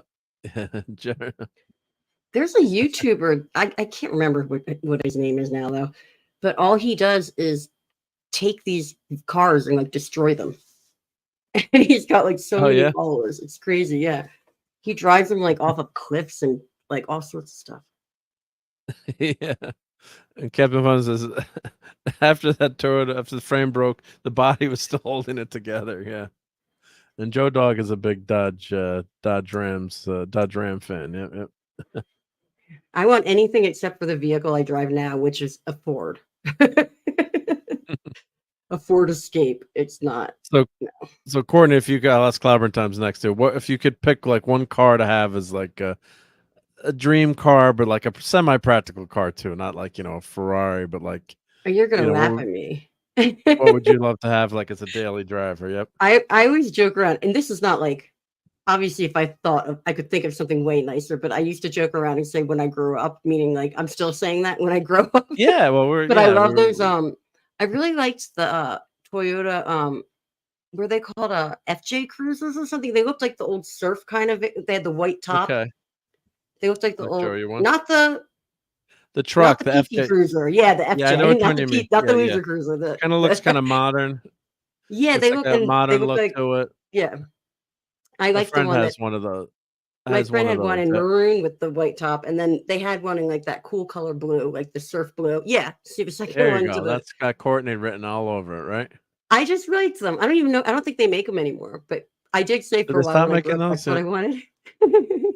Yeah, my friend loved it. And the one thing about this car, he said, I guess it was older before they had the TV cameras. Like, you can't back up or you can't see with the going anywhere, like with the pillar there in the back of the car. But yeah, that's a very cool looking car. I just thought they were neat looking, but I could think of it's something very cool. a lot better than that to answer. But I just remember wanting one of them. Yeah, and what like then if you could pick like over the top crazy car to have, what would it? I would want like some sort of old Triumph car, something just like really, or like any 63 to 66 Jaguar. Jaguar, yep. So like a 1965 Triumph, maybe. Let's see, we'll do a 65 Triumph. No, but the car. No, I think the cars were not 60s. I think more like a 50s something. Triumph. Oh, 50s Triumph. Yeah, I would have to look to know exactly which one it was, but I like those. But the 60, that's a Bonneville. That bike there, the Triumph. The Bonneville's the bike, yeah, but you got to put in car because bikes are automatically going to come up first. Yeah, the bike, yeah. You have to put in car. The TR1, TR, yep. There we go. TR3, old, yeah. So like that green one is really cool. That's awesome. My friend has a TR, was a TR6 for sale right now? A green TR6. Wow. And he bought it for his son. Like what 19? What does that say? 19 something. 1950. Yep. 1950. Yep. Yep. Very cool. I just love the way they look. I don't know. They're just. I think it was a TR6. Does my friend have the TR6? So his son is a Navy SEAL. Is becoming a Navy SEAL or just past buds, and he bought a TR6. He was going to give it to his son. Those are neat. But the mom was too upset. Said it wasn't safe for him because it didn't have an airbag. And it was, the steel would probably protect you more than the cars today. Yeah, but he's a Navy SEAL, so I'm like he's gonna jump out of airplanes. And my friend and I, we looked at each other, but mom wins, so he's gonna sell the car now. But he bought it and he was gonna give it as a gift to his son. Yeah, so the TR6s, the 70s ones are cool. They're more boxy. Yeah. You know what I mean? Yeah. Of course, the classic Jaguar. So, Clobberin Times, what would your go-to be for cars if you had to pick like a kind of really cool but everyday car, but not over the top? I'm a truck man actually. I love my truck. So what truck would you like? But if I would, like I said, if we're talking like big time money, I'd buy one of those ridiculously decked out new, big ass expensive trucks they make out there. Like But a Escalade, or monsters- you're talking, No, or no, you're talking like F-150, I would like get me a big. totally. No, well, that's Ford. I get me a big Silverado, silver Silverado. You know, with a I big call those my truck is my extra I'll say, cab. wiener, but Huh? the big truck. I call this my truck is my. I'm going to say wiener instead of something else, Well, but because love 'em. no, I know you do. I'm not making fun of you. In That's okay. You can. you get these guys that have these huge trucks that can't even fit down like the little dirt roads in the old town I lived in. So we used to be like, you can't even Oh, go these aren't anywhere. that big. They're just, like for example, I mean, now again, That's if nice. there are That's a nice I've vehicle. had some other vehicles that I love very much. But I'm talking about if I just had like money to burn, because these things are expensive. These new ones, like the Yeah, brand some new of them like 80 Silverados. grand, aren't they? Oh hell, yes, they've been Oh, more in some Or cases. more. Yeah, But yeah. I just want. I don't need anything like a 4x4 or any of that kind of crap. Just like just the base, not basic, but the big loaded up Silverados with the extra cabs, 4 doors. Cool. I'd like one of those. That's what I would Like love. this car? Because I drive cars for my dad's lot. My brother's lot a lot lately. We take a lot of, and every now and then I get to drive some relatively more. I have a 2003 Silverado right now, but once in a That while I one's get to drive. nice. I get to drive some of the the nicer stuff, the newer stuff, and I got to admit I like me all those crazy bells and whistles and stuff. I like all the fancy stuff on there, but I'm fine with my primitive ass 2003. I love it. Don't get me wrong. It's just got because when I bought it back in 2018, it had extremely low miles. It had been garage kept. I don't have a garage, so the hoods peeled badly. It had a bad problem. There was a factory back at that point. There was factory recalls on them, but that was a long time ago. Now I got a badly peeling hood. Other than that, the truck is in great shape. Nice. I love it. That's how But- the 2004 Toyota was. It stood up. It's still It great. happens. Oh, You know? it's a great truck. I love my truck, but I got to admit, the times I get to drive these later model ones, I'm like, man, they have so cool. They have so much. They're nice and big and roomy. Although my truck actually is more comfortable, but still they're nice and big and roomy, which I need as a big guy, And I love me a truck. The way they handle it is better than cars, and I just love them. It's nothing to do with anything to do with like you're talking about like the macho stuff. I just love the truck, everything about Yeah, it. I knew not with you. I was No, just no, making no, a no. joke that I got you. Hey, look, I see ladies in these things all the time. Yeah. But those Go. right there. Would you take that middle one, like the kind of off-road look a little bit, or you want the more I can't tell. street look? Whatever the Like that looks Silverado. like more like an off-road Kind of like model. that color. I gotta tell you, I don't mind it much. that's I'm the not color sure. of my vehicle. I kinda- don't oh, like really? that color. Really? Yeah, I don't like it. I kind of like that color, but I would probably get more of the toned down color. And that's if I could afford anything. I wouldn't need anything that much. That's expensive enough as it is, right? Yeah, well, this is like if Marty McFly got the, as E-Class, any car. Dad's got any car, right? Yep. But if I could go You know what back, I miss about driving a stick shift like truck is that you can slow down in the snow. Like you can actually stop by downshifting because I was in a very snowy area where you usually can't stop. So if I could have any car that I've loved in the past that I think I would probably that was mine that I could go back to though, it might be my 76 El Camino. ooh, that's I cool. loved that car. I love El That's Camino. cool. Well, El Caminos are neat. I had that and for up until the early 80s, and my dad ended up needing to sell it because it was on our lot. See, we weren't allowed to get our own cars because he had a car lot and needed us to drive cars up the car lot. So if he could sell them, he could put us in something else, and he could keep rotating cars. So we didn't really need to buy a car for the longest time. I wanted to buy my own, and I wanted to buy that one, and he wouldn't let me. And then I found out why, because I ended up selling it. Now those aren't 76s. You're in the 80s right there. 76 is has a much better body style, I think. If you, that's an 80 something, late 70s right there, maybe. I think I see a 76 right there. That red. Well, I did a white Google one. search for 7. Red and white one. I don't know them that well, so The red and white one there. this Mine red was a one. blue. Yep. Mine was blue though, blue and dark blue. It was light blue, dark blue. Oh, it was that. Oh my God, that's the white. Yeah, that's right. It was. I think that's it. I think it was white and blue. I know it was blue. I think it was the white and blue one. Oh, it's a And video. those things are they became like they have like a sub fan, like a fandom. I mean, the people were collecting them. Yeah, mine wasn't that color. I think it was maybe like that white and blue one you found. I love that car. Man, oh man. That's a cool looking car. Yeah, El Caminos were something, man. Again, they were tiny, but I was a smaller guy back then. I could fit it easy. And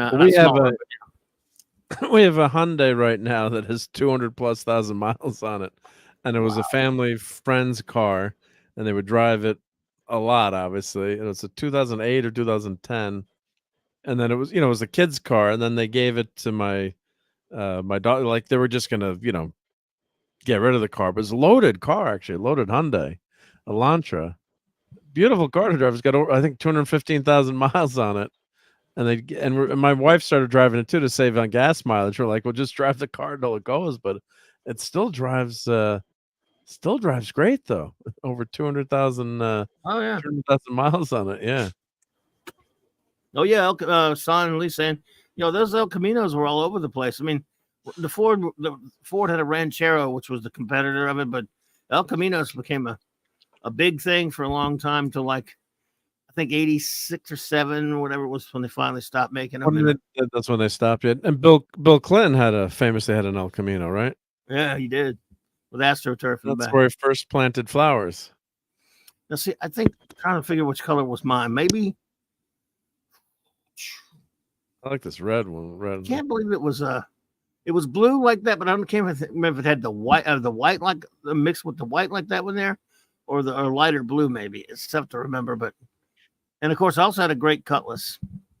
We had a Cutlass convertible, a 71 or 72 that we were trying to get fixed up, that I really loved. A red one. I'll see that red one. That's what I really wanted. I wish that my El Camino, wish my El Camino color would have been that color. And the car I never really. Yeah, that's why, right? Even though I loved El Camino. That's closer to the Starsky and Hutch color for the Gran Torino. Yeah, right. Which that's the greatest. I would have actually had a Ford. I would have owned a Ford just to get the Gran Torino. Oh, Courtney's got to head out, so she doesn't want to murph out. So. Oh, I said I could just murph out. Oh, you could just. Oh, you have to run. Yeah, my dog is wants to go out. So. Oh, doggy needs to go out. That's all good. Yeah, they saw. Come here. You want to say hi real quick? No. He's here. You can see him down on the floor. Yeah. Look, if you look down on the there you go. Say hi, Walter, in your MTV shirt. I like that floor. That would be a great floor for a garage too. No, not like the checkered. I always want to have like a fancy garage checkered floor. They're 2 different rugs. They're 2 like just area rugs, but they're like $30 at Target. Yep. And I like it with my mirror because it like extends, It makes it, it makes it seem. It makes the room look like it's like. He's mad at you for making him. He's mad at you for making him wear a shirt. No, he's not. He loves his shirt.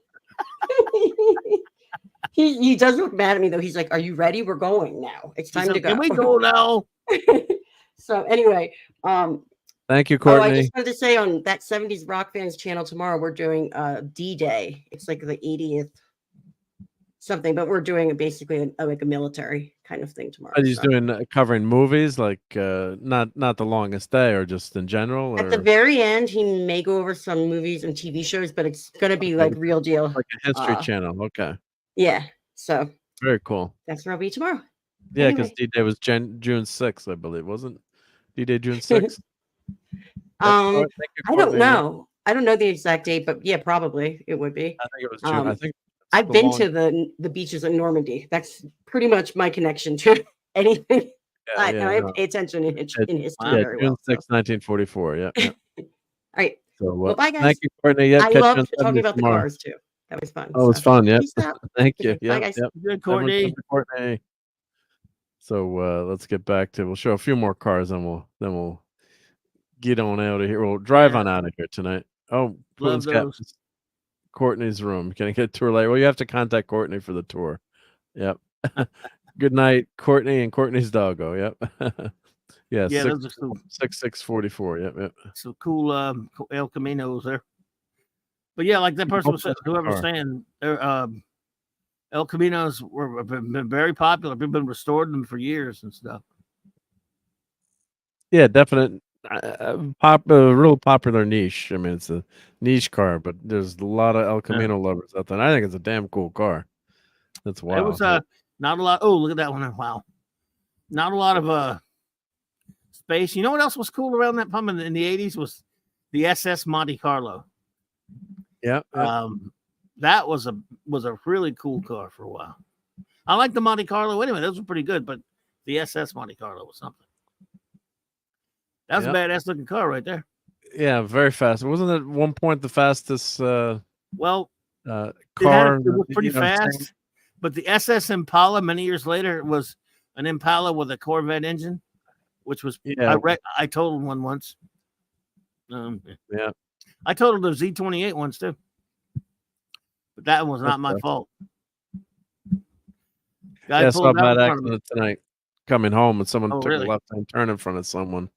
And I was getting gas, and I heard the sirens go off. And I drove down the road. I saw the fire trucks and just someone turning into Dunkin' Donuts. I'm guessing that's what happened. Shit. Pulled in front of someone. So hopefully everyone's okay. But yeah, this was when I first started working at Chevrolet in the mid 80s. They were starting to come out with these the SS Monte Carlo.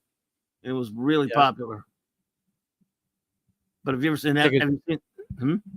Well, because you get a lot of power, right? And it's not an overtly expensive car. I mean, it's expensive, but not, like it was affordable. It was, Yeah. Have you seen an SS Impala? They were pretty cool. Yeah, we were looking at that. That was the car you crashed, unfortunately, right? It was one of them. One of them, yeah. I've had a lot of driving jobs and driven the car, but I've had a lot of crashes and had me a few crashes. Fortunately, there you go. I hated those small ass tires. I went hydroplaning in that bitch. Scary, yeah. It was. Well, there's no way I should have walked away from that one. Maybe I didn't. Ooh. Are you the Spectre? Yeah, the GNX Buick from '88. Yeah. That would be my luck to be the Spectre all this time for like 20 years and not even know it. Not having all the benefits of being the Spectre. Wasn't this car faster than the Corvette at that year, I think? Which I'm one? trying to remember now. The GNX. I'm remembering, I don't know, but that was a badass car right there. It was a badass car, yeah. That's a nice car. I think I'm trying to remember. I think one of those Buicks they were fat. It was actually faster than the Corvette. Brian Hepburn had a '69 Torino GT. Nice. Yeah. GNX Buick, yeah. I remember it. He says, RobAltis says Sean Penn had one, didn't he? Who? Sean Penn had one. I remember. Didn't he? Yeah. I just remember being interviewed. So I remember random stuff. I can't, remember certain things, but I just remember him. I think if I believe it, I did know. Remember it's working. Yep. But he was talking about how much he loved the car, and that was his favorite car. Yeah. $215,000. Wow. Now you mean? Wow, auction. Wow, look at this. Now, that's today. But now, yeah, today, yeah. Wowzer. It's just $275,000 at auction. Wow. Well, I don't think they made it that long. So yeah. Probably not. Yeah, but I just remember when that came out, all the car people were talking about that. Like a sleeper, and it's a sleeper car. I mean, of course, with the badging, you kind of pick up on it with the wheels, but right. It's one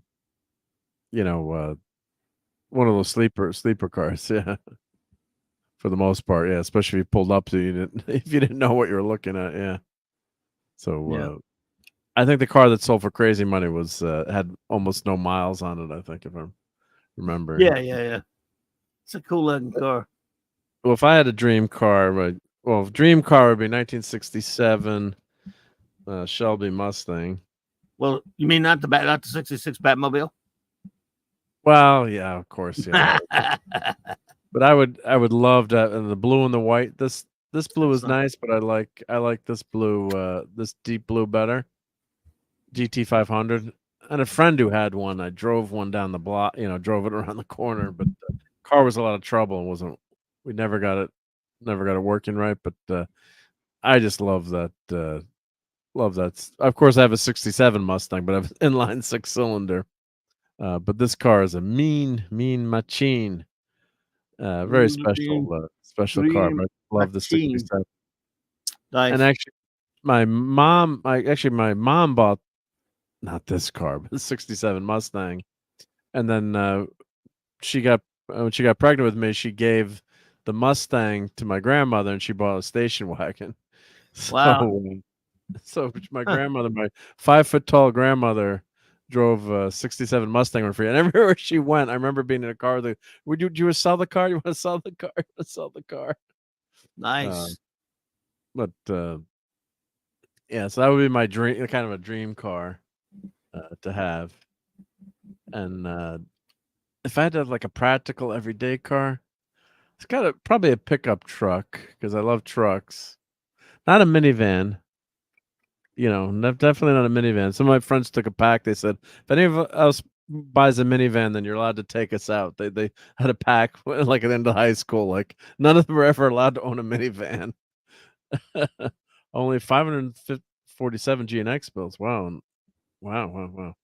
What would I get if I had this would be like the dream, and I'd want the convertible too. If I had unlimited funds, I want the convertible and the roadster, and the hardtop. What would I get for like an everyday, like a newer car? Yeah, but we'll get not the Ford 150. I don't know. What would I?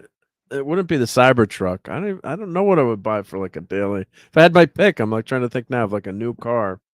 What would I go buy if I had a choice of a new car? And I'm not. I can't even guess one, which is terrible. Like the Ford Bronco was pretty cool. Maybe the new Ford Bronco. That was looking pretty. That looked pretty nice. The new Ford Bronco. I like that.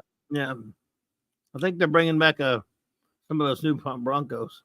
Oh, look, they're bringing out. Look at that throwback one. I saw that at a dealership the other day. Yeah, look at where it was. So the Bronco might be one I would pick. Look at that old ass one they're doing. That they're bringing back. See it up there? Yeah. The blue one. Yeah, so that's a new old. Yeah, that's a 2024 Bronco. Yeah, it does not include OJ. It's got no OJ, but it's got a throwback look to it, doesn't it? Yep. Too many dreams and cars and bikes to list. I'm a bleep. Yep. Oh, the GT40. Oh, the GT40. That's another dream. The Ford GT40. That's another dream car. That's a if you don't count Batman's car. Yeah. 66 Batmobile or the prisoner's car. Prisoner car, KAR 120C. Yeah. I'm trying to think of what cool, a nice restored, like a resto mod truck would also be something I would love to get too. Like, but I'm talking like a daily, like if you bought a cool, 250 like this, or, as a resto mod, but like a modern, like, I don't even know what I would, these are kind of like dream cars or trucks to have, and then they do a resto mod like that where it's, airbags or anti-lock brakes, rack and pinion steering. That's kind of that's kind of lame of me. Davina wants a Dodge Viper. Oh, Dodge Viper is awesome. Yeah. The GT40, so cool. Yeah, it's gorgeous. The new and the old, right? Both of them. Yep. Right now we have to settle for our old ass trucks. Yeah, well, that Silverado's looking nice. I gotta agree with you there. The Ford. Ford goes nice. Only wants a Cybertruck. We looked at that earlier. Yep, the Cybertruck. Yep, I was showing that. A couple of weeks ago, I passed one of those on the road. So someone around here has one. Yeah. Very cool. Very cool. I'm kind of well. See, I drive a Ford 2004 Sport Track. Is my daily driver. It's old now. It's brand new. I get to my new truck to the What the hell's that fancy ass one right there? on the top left. That's an electric pickup truck. Oh, Let's see. That's the Rivian, maybe, or Ram. Oh, that's a Ram. That's a Ram. That's a electric. Yeah, how do you say it? Is it Rivian? I don't know. I don't know how to say that. Wussy truck. That's a sissy truck. R2. What's the Rivian truck? That's kind of a cool looking truck too. Electric truck, yeah. But electric this. Well, if I'm just driving around town, I don't mind it. If I'm just going, not on a trip, but like if you had like unlimited money to, have like any car, if I had I wouldn't mind having an electric vehicle as long as I had a regular car to go somewhere. So this is my car. Where's my Corey Apple? You can Corey Apple too. So that's my daily driver. Is 2010. Oh yeah, that's my car right there. Yep. That's it. You got some nice truck. But if take care, DJ. Play nice. Yep. DJ. Take care, man. Brian Hepburn, like a 289 AC Cobra, the original without all the extra beef added. Yep. Cranberry's heading out too. Cranberry Langers. Cranberry Langers. Take care. Yep. I guess Emilio's not a fan of the GT. The GT40. I'm guessing. Guessing Amelia doesn't like that vehicle. Well, the new one. Yeah, the new one had a lot of problems with. But yeah, so of course, if you see this car on the road and there's a thing figure in the dashboard, riding right about there, then you know it's my truck. So then you found me. And actually have the it's got Microsoft in it. It's a Microsoft Sync vehicle. And of course, I keep saying I'm going to change the radio and put a better radio in because it's got it's before you had a screen. Like they had screens in the car back then, but there's no digital. It's it's the old fashioned radio, which is it's kind of funny to like think about, but like that's people get in the car like, where's your TV screen? It's like this is before TV screens, but it's a nice fun mid-size truck to drive, and it looks kind of cool. Maybe, right? Batman would drive that. Maybe no. I don't know, but well, that's a souped up one. But yeah, I don't know. I don't know if I had which car I would buy today. It's just kind of crazy. But before we get out of here, we some motorcycle fans here too. So why don't I show? These are always fun to show. So this is some of my dad's motorcycles. We always got to do motorcycles before we get out of here, right? Give some motorcycle love here. So and Brian Hepburn, my dad has a 2015 Mustang GT, but I don't drive it very much anymore. Or throwing spark plugs is too much for me. Yep. So yeah, well, of course you don't want to drive the GT on the road, probably. Yeah. So this is me with my 70s hair back when I had hair. That's my dad and my sister. So I still have this motorcycle, still driving this. It's a 1977 CB 400F. It was owned by Don Imus. And when he went to do a TV show back in the 70s, he had to sell all his motorcycles. So his wife went to our church, and my mom knew her from the women's guild or women's group at the church. So like, oh, Don is selling all his motorcycles. Maybe Lucian would want one. So, and this is a Vega standard. My mom knew how to drive stick, of course, growing up in that era. So Vega, and we had actually a cassette player in that station wagon, in that Vega. That was pretty cool with speakers, extra speakers in the rear. It was it was awesome. Yep. So there's my mom pregnant with my sister, little younger sister, on a Honda. Well, now that's called the Honda Cub now, but back then I think it was the the model number is CA102, but it's the Honda 50. Yep. Nia, now you can send, if you look up my Twitter link, you could DM me on Twitter with any pictures. Yep. Oh, and San Lee had a CB450 that looked like that. Yeah, that's a classic I do have a CB4, 3 or 4 of them, right? Well, 4 of them. It's depending how you count the pieces, but one of them's together. The Black Bomber. Yep. So there's the bike. There's the bike. So I'm still riding that. So only like 2,000 miles on that bike. We have a Gilera racing motorcycle. So this is not the bike, but that's what the bike should look restored. So it's actually a factory racer that we have in 1953 that my dad found through someone contacted us through our website that we had on the bike, and my dad restoring another model. So the guy was like, "Oh, you sound like you know so much about this bike. Maybe I'll sell it to you instead of trying to restore it." No, that's my sister was in. Yeah, my sister. My mom was pregnant with my younger sister in that picture. Yep. So that's the bike that we purchased, but that's actually a factory racing bike. Oh my goodness. So not the right color scheme, but it is actually made at the factory as a racing bike. Yep. I've ridden a motorcycle since the mid 70s. Yep. We had one for a while. So that's a beautiful bike. DB 1100F. Yep. SS. That's a beautiful bike. Yep. So we bought it from a guy that was a Jaguar guy. Actually, he's famous for restoring Jaguars, and he was friends with a guy who owned this motorcycle collection, and so we saw in the collection that was one of the bikes. So that's the bike in New Orleans, Louisiana, your neck of the woods, Clobbering Times. What, you bought it there? He had the bike was in Cycle World. I don't know why he sent in a picture, or just it's a very rare bike.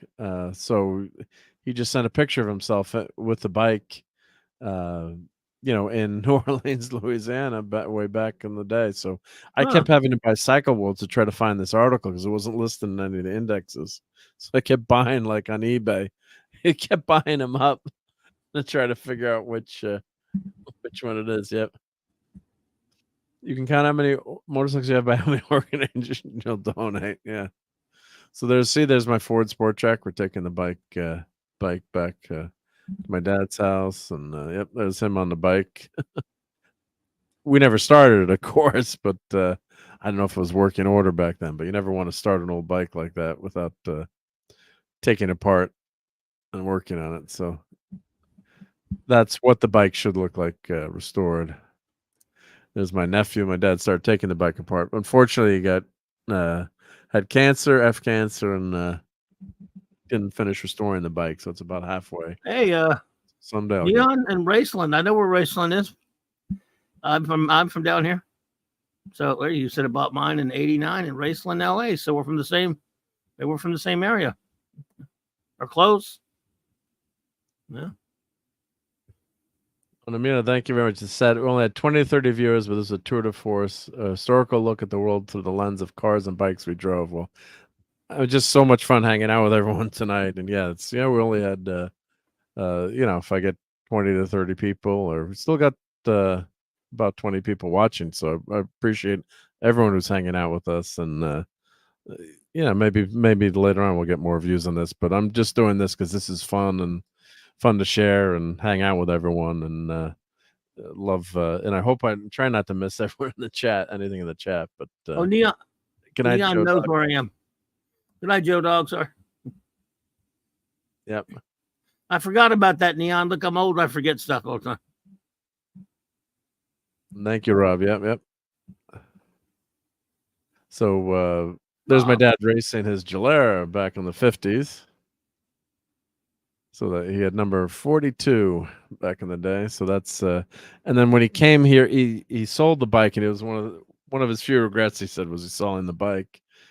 Who knows if maybe they would have kept it or sold it, but like his friend kept bugging him, he wanted to buy it, and it was a very rare bike. They made very, very few of these 500, and back then the 500 was a big racing motorcycle.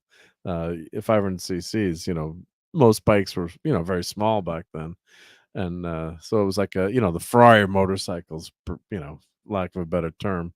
And he just finally, his friend kept bugging him, so he finally said, like, I don't know what the number. He doesn't know what the number was, but say the bike was worth back in the 50s like $1,000. He said like $5,000 or whatever, something ridiculous. And his friend said yes. So then he says he sold him the bike, but he he always regretted it though. So here's my dad lined up against it was club racing back then. So privateers or club racing. So Norton, it's a Norton there, and I can't tell what that other bike is on the left there. But the Norton Manx, I think that's a Norton Manx back here. I think these are all Nortons. So he was racing against a Norton club, but it was an Italian motorcycle. It was a rare bike, but the Gilera won. If you Google Gilera, they won everything back. Well, back Norton can definitely core now. Yeah, he definitely can core apple. Yep. So there's just restoring that bike. Yep. So there's the picture of the bike from Cycle World magazine. Yep. And then we have a Yamaha SR 500. Yeah. That's nice. So I got that bike. So restored. So that's not the bike, I have to say, but we restored. I painted it blue, and I'm almost done with that one. We rebuilt the engine, but it's like you get to 90% on the project. There's my dad on his Ducati. There's the bike there. So that's another one of the Gileras. So we have two of the Gileras. Now this is a cool bike. This is a Condor. It's a Swiss Army motorcycle. So it looks like a clone to the BMW, which it is, but it's all originally built in Switzerland. It's all original bike. It's not a copy. Yep. The Nortons are the definite Brits. Yep. So that's for sure. Yep. So here's there's the Honda CB450, the Black Bomber, which is a famous bike. That was one of the first big Hondas that took the world by storm, and they tried to ban it from some races. They said it was too high tech. It was a production bike. They said, "Well, no, it's too high tech. It can't be a production bike." But very fancy. Doesn't use valve springs. It uses torsion bars on the valve. So it's a really cool bike. So I had this all restored and fixed up and ready to go, and then the gearing is screwed up. The gearbox is screwed up. The fingers on the probably are bent, so you can't get it above third gear. I was so mad because I had the bike ready to go.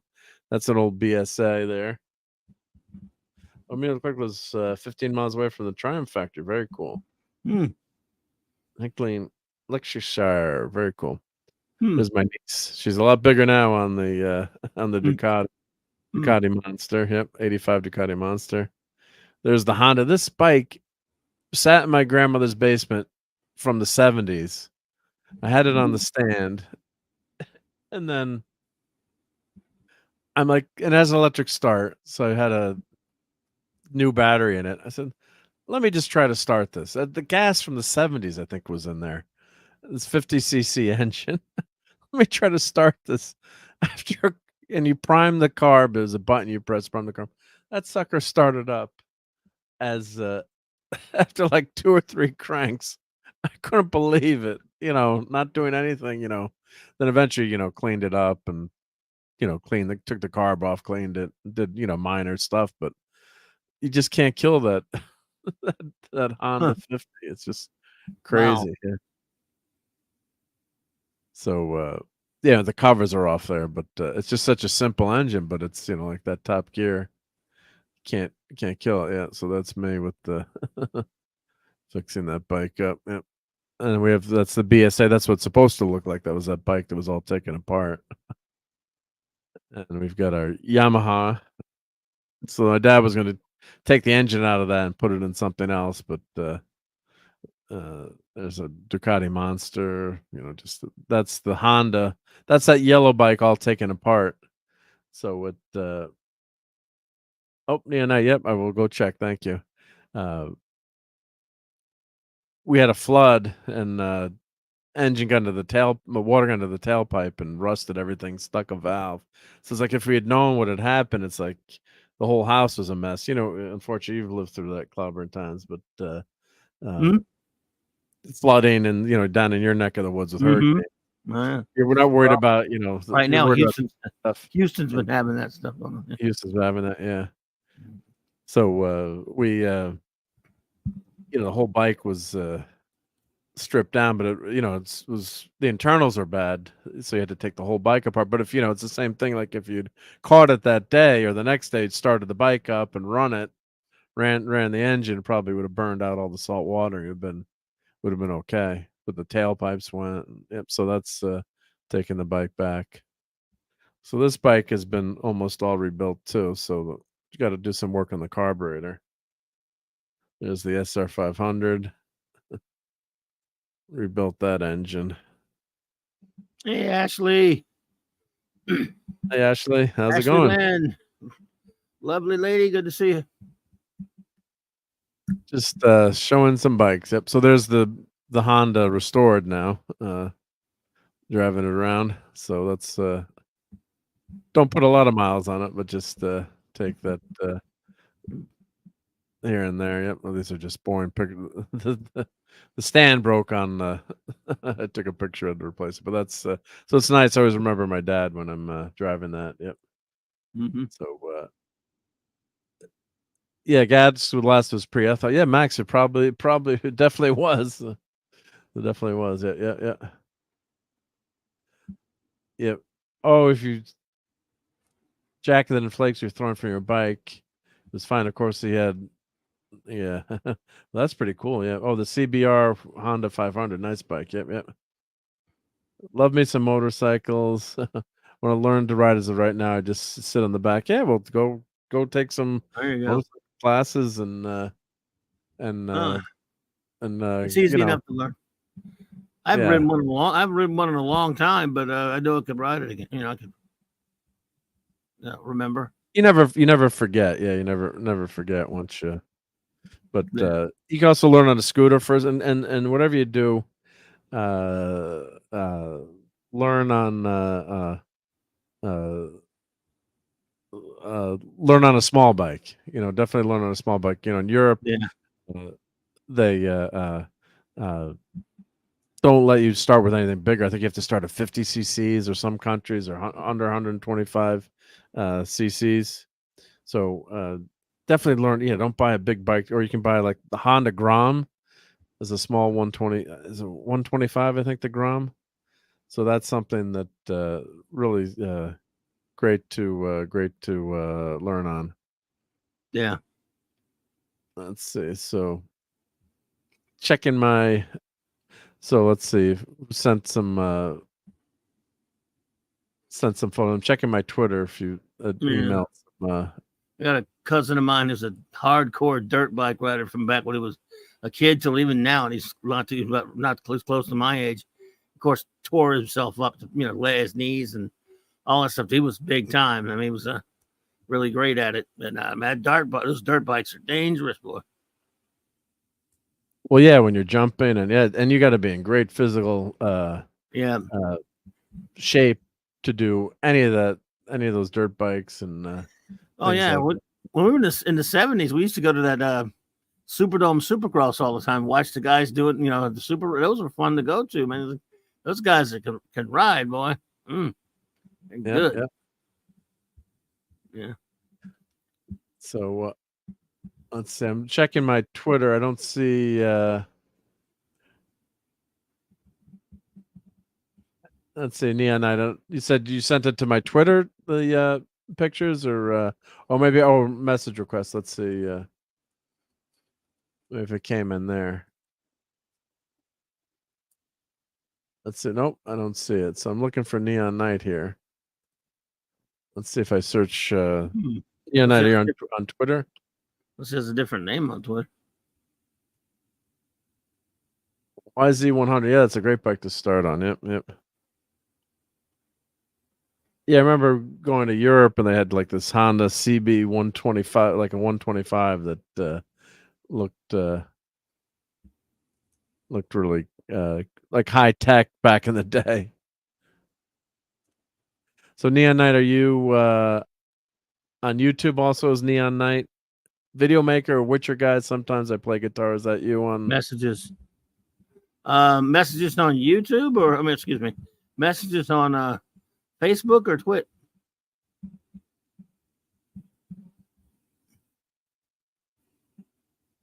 Oh, messages.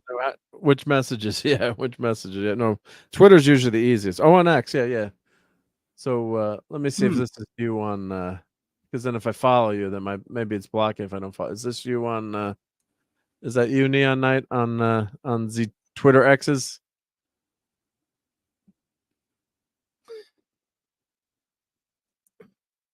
Hey, TZ Burton. There you go. It's Oh, nice of TZ. Hey, and Putin's cat got the membership. Oh, let's play something for Hey. that. Yep. All right. Awesome. Yep. I toast. Therefore I am. Will you shut up? Groovy. Groovy. What is brain?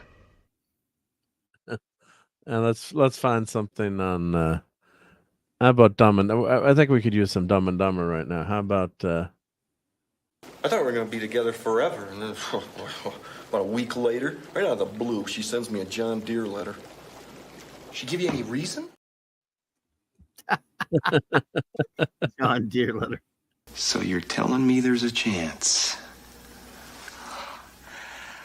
Yeah! I read you. Pull over! No, it's a cardigan, but thanks for noticing. Oh god, that's classic stuff. Yep. So thank you very much, TZ Burton, for gifting a membership there. Much appreciated. Yep. That's Neon. Okay, so Neon Knight, I shall follow you on the Twitters. So now maybe the message will go through. Sometime I don't know. I think I have but sometimes I've had that happen where it doesn't let a message go through, and I'm looking right in my inbox right now. So I'm looking for your message from Neon Knight. And unfortunately, I apologize. I'm not seeing it on my Twitter messages. So Still not? yeah, so I'm on Twitter. We follow each other now, right? Now if we follow each other, yes, I'm hoping that it the messages will, yeah, love to see those pictures. It says sent, yeah. Did you send it to Marc D with a C, not Mark with a C? Because there is a Mark with a C. So my Twitter handle. Try to send it to me if you want. Yeah, but let me give you my Twitter handle. I'm sure it's got the pirate icon, so this is me on the Twitters, yeah. Let me refresh and see what. Come on, Elon, what's going on? You want me to buy a Cybertruck so I can get Neon Knight's message? Let me refresh the screen and see if it. Weird. So that's me on Twitter. Yeah. Let me refresh and see. Stream is ending in internet anger. Yeah, you don't like me when I get angry at the internet. Yeah.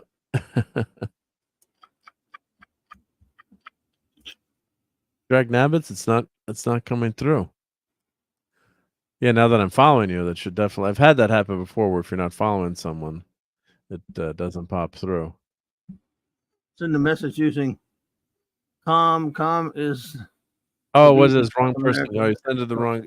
Yeah, there was Mark with the CEE. Okay. Well, all right. See. Yeah. Happy note. Yep. Happen to anybody. Gonna get some cool pictures. That's all right. Yep. We figured it out. Figured out. So very cool. Yep. We'll wait a few minutes. We'll get those pictures, but I'll let me play. Thank you to my members, of course.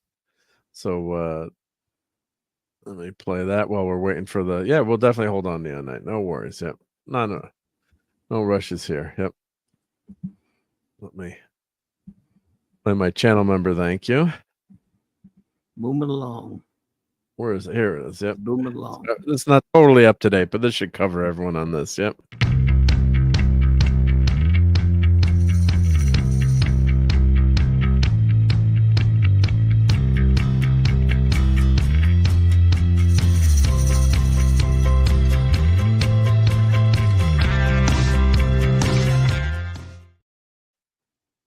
So again, thank you to channel members and patrons. Very much appreciated. So Oh, and I did a cool while we're waiting for Neon Night. I did a cool unboxing of some cool posters today. Can you unbox a poster? I guess you can unbox a poster, right? If it's in a box, you can. It was in a round tube. I should have called it an untubing. Untubing, yeah. I should have called it an Well, untubing. yes, I had called foul. Then you didn't actually unbox it. You untubied it. And untubed it. Yeah. Untube it. Yeah, probably not. Let me go. I can show my own video. I can. It's safe to show my own I video think on my you own can show channel, your right? own- I think I can I show my would. own- I would love to see you get in trouble for showing your own video. That would be fun. Yeah, copyright strike myself, right? Yeah. I'm not allowed to do that. Yeah. So while we're let me get to this video here, and I did post some of course you guys got to see all the car stuff in depth. So but here was the Vice Press poster unboxing. So let me put Six. this on. Hey, Six.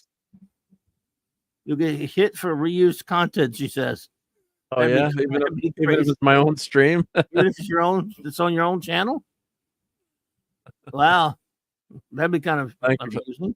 That'd be kind of funny, right? Yeah, Yeah, that's strange, but I yeah, believe yeah. six. I believe six. Yep. Oh But yeah, here, I I'm know. just gonna play it. Six I won't knows- play it on Six knows the stuff. YouTube's. So here's the Star Trek Enterprise TOS poster. Let's see. There's my bald head. Need to it's show very- this in the clubhouse. Yeah, Show, we'll show Raquel.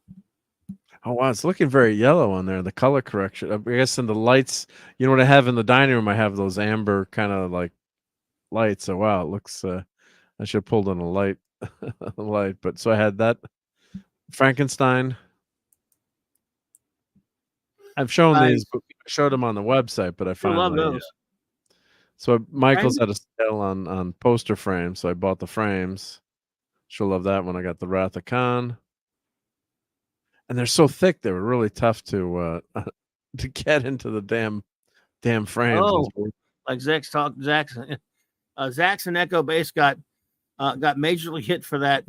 I believe it was a while ago. Yeah, it's a good point there, Six. Yep. Yes, I wouldn't do it too much. Was it their own content or was it someone else's? It was their own content. I think, yeah, they don't like that, so I wouldn't do it too much. Well, I'm not even playing the video. I'm showing the Yes, picture. not saying he's not. Yeah, not showing the video. Yeah. Yeah. But apparently, yeah, they were Beautiful showing their own photo. videos. They don't like that. That makes sense. Like, it's crazy. ridiculous to get in trouble. But hey, Jill. Oh, their own. Wow. That's insane. Jilly. Totally insane. Wow. That is crazy nuts. Yeah, crazy nuts. Yeah. And hail to Jill. Yep. So let me pull that back. So let me put the link of that video in if you want to go watch that untubing. Oh, thank you, Jill. That's very sweet of you to say that. I appreciate it. I had a blast doing that last night. I'm glad that some others enjoyed it too, because I had way too much fun. Thank you. So let's see if I got Neon Knight's message here. Let me refresh. Hopefully that message came in. She said, I think they made shorts from longer streams or videos. Loki got hit for using the same intro before his show. Wow. That's it. You got like a copyright strike, or you got a No, I don't think it's a or copyright. it's claimed, but yeah. It's just gonna Shorts from longer streams of Sure, oh yes, yeah, like if you they don't like it if you cut, and even though they added that feature in, right? Yeah, you cut, like, take a longer video and then make a short out of it. Yep. Same intro before shows. God, that's crazy. Yep. But if you make videos at an excerpts of your streams, that's okay. Or only if you put it on another channel, though. I guess. I've done it once, or twice, maybe.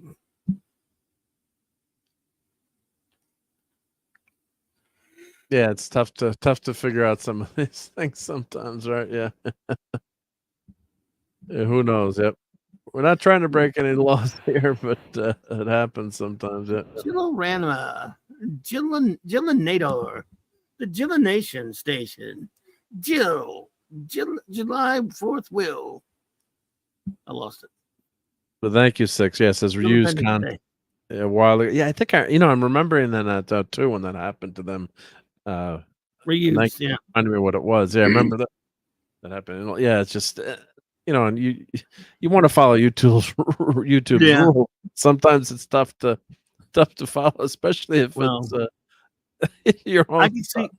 I can see why you would make the mistake and do that, because who would even think that would be a problem?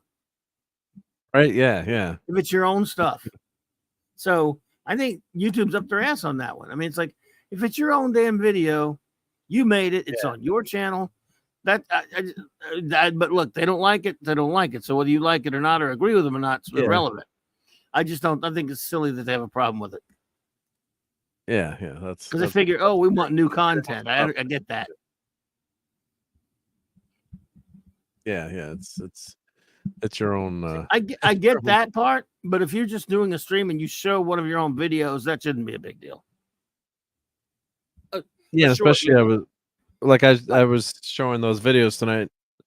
Well, I turned them into shorts, I guess. So I don't know. It's a different content, I guess. But I was showing you all those right. videos.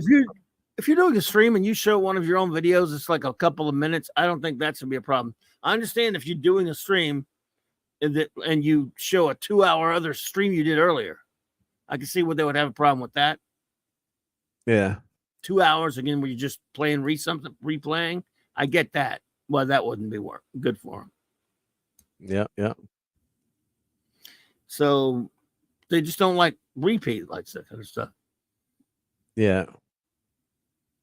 Oh, I guess if you're monetized too, that makes sense. As Six is saying, yeah, they don't want to pay people for playing a video stream and then pay people again for taking clips of it, posting again. Yeah, I understand that. Yeah, especially if you're monetized now versus not. Right. If you're not monetized, yeah, they can see where. All I'm saying is, like, if you're doing a stream and you have some short videos and you play like one of your short videos for a couple of minutes, I don't think that should be a big deal. But who knows? They don't care what I think. Yeah. Well, trying to figure it out is tough. Yeah. But I also understand they don't want to pay for you just reusing the same thing over and over again. Yeah, playing it over again. I get that. Yeah.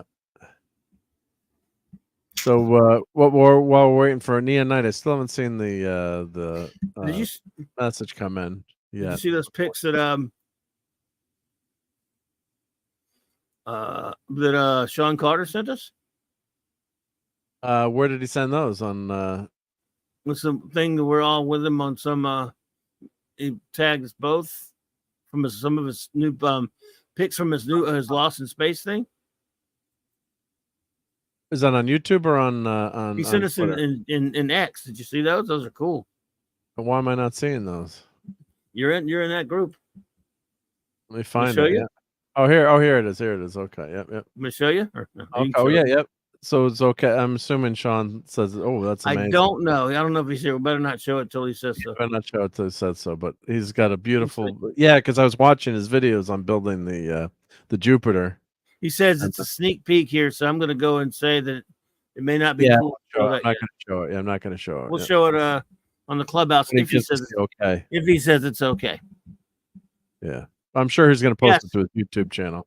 Yes, Jill, it's progress on the Jupiter. It's pretty cool, but I want to get his permission before we show it. He may not want us to show it yet. That's amazing what he's doing on that. Yeah, that's brilliant. Yep. Love Jupiter too. Yep. I just adore that ship. There are a couple of ships in shows that are stuff that are cool looking, or even movies that are just cool looking. Then there's some of them that I don't know what it is, but when you watch the show enough, you almost want to live on that ship. That's one of them. That's because as a kid, I loved it so much. Serenity's another one, the Firefly ship, but you kind of want to live on that ship. It's so cool. In a way, you want to live on the Enterprise, of course. Yeah. I think as a Jupiter too, as much as I love it, I think it should be much bigger scale in terms of living space and where do they fit everything. It's pretty big though. It's bigger than it seems, I think. But yeah. Yeah, it got should two be a little decks. bit like where's all the vehicles They've got two placed? decks. Yeah. They I have just the think it robots should be parade. bigger. Yeah. Yeah. That's me being a sci-fi nitpicking jerk, but There are two decks, though, but yeah. The Yeah. Invaders UFO ship. Do they show the inside of that ship much, Larry? Invaders was a great show. We need to review that one day. Yep, that's a classic. Yep.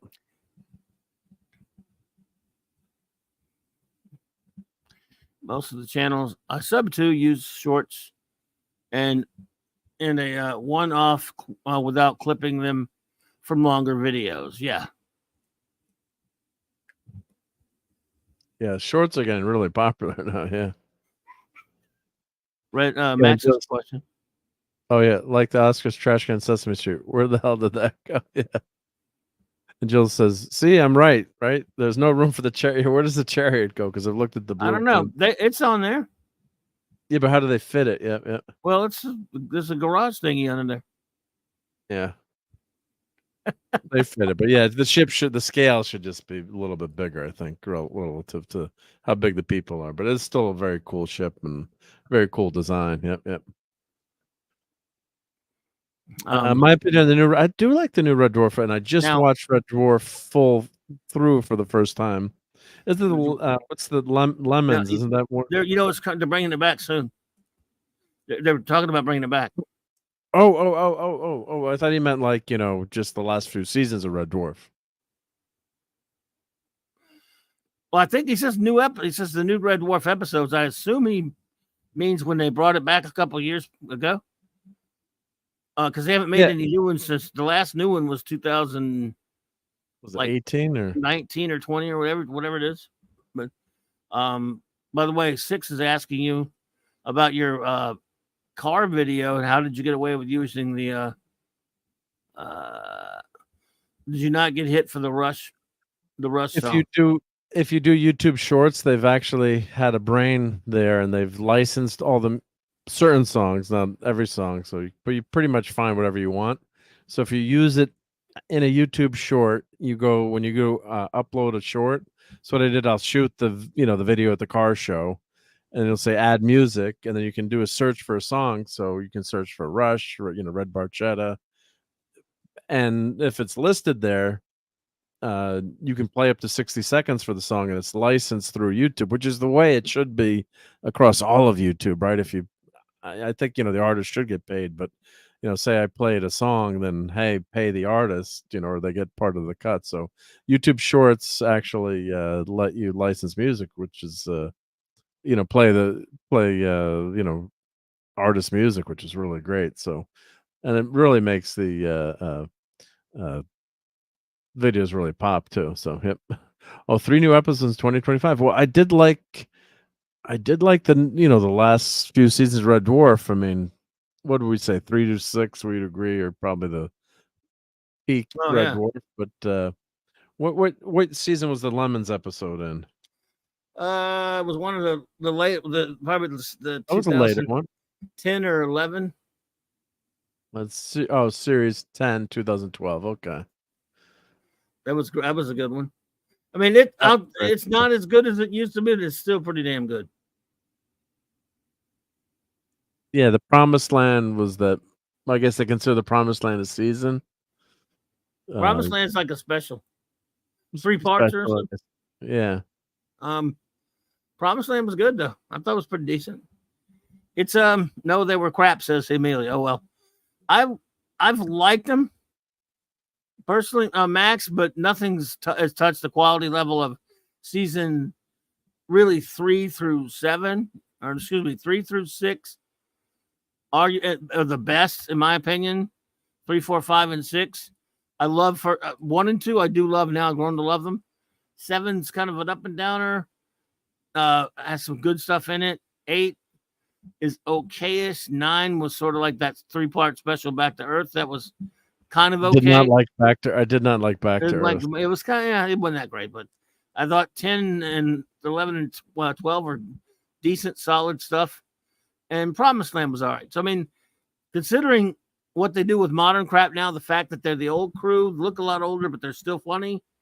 And I'll watch anything anytime they make something, I'll watch it. And Officer Rimmer, I thought was a damn funny episode series. Which one? A lot. Officer Rimmer. Yeah. Oh, yeah. Funny. So it's hit or miss.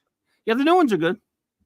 So I wouldn't mind seeing it again. So, I mean, I didn't say back to life. Did I say back to Earth? Pretty sure I said back to Earth, didn't I can't remember. That was too long ago. But if Back to Earth. I did not really like Back to Earth. I mean, it was the nostalgia factor of seeing the gang all together again. It wasn't that great, but It wasn't at that terrible. time, it had been over 15 years since they had a new one or something, or 10 years, whatever it was. 15 maybe. Yeah, So. yeah. But okay. Brian said he said it. Yeah. Okay, I got you. I'm sorry, Brian. I was like, no, because Brian, I can believe me making that slip. So I was like, did I say that? Anyway. Vogon Poetry. Matthew Pounder, what's up, buddy? But yeah, but so it's such a great show that the fact that they would wait, they bring it back after all these years and not remake it, just give it the old guys, and they still make it pretty funny. Yeah, they're great. They're great. Yep. So nothing touches that stretch between 3 and 6, though. 3 and 6 season 3 are the sweet spot. I mean, there are a lot of good other ones. I love 1 and 2. I like some of the. I don't hate any of the seasons. 3 and 6 are some of the greatest TV shows I've ever seen. I mean, it's so I can watch them over and over again, and have watched them over and over again. You know what I mean? Yeah, it's your comfort place, right? It's just fun stuff. Fun. And I got Neon Knight's picture, so let me open these images in new tabs. Thank you, Neon Knight. And let's share these. Ace Rimmer found out normal Rimmer was level 3 beverage maintenance. When Ace Rimmer found out normal Rimmer was level 3 beverage maintenance. Oh, okay. And I love the fight with the elevator, like when the elevator, they're going, they're having a revolt. Yeah, and the elevator take them. You know those newer seasons, which I thought were good. Is I only watched them like once. I think through. I think I watched them once, and they were all really good. The ones on Dave, but seasons like 1 through, especially seasons 3 through 6, I've watched. I mean, almost as many times as I've watched Blake 7 or Star Trek or stuff like that. Yeah. So here's thank you, Neon Knight.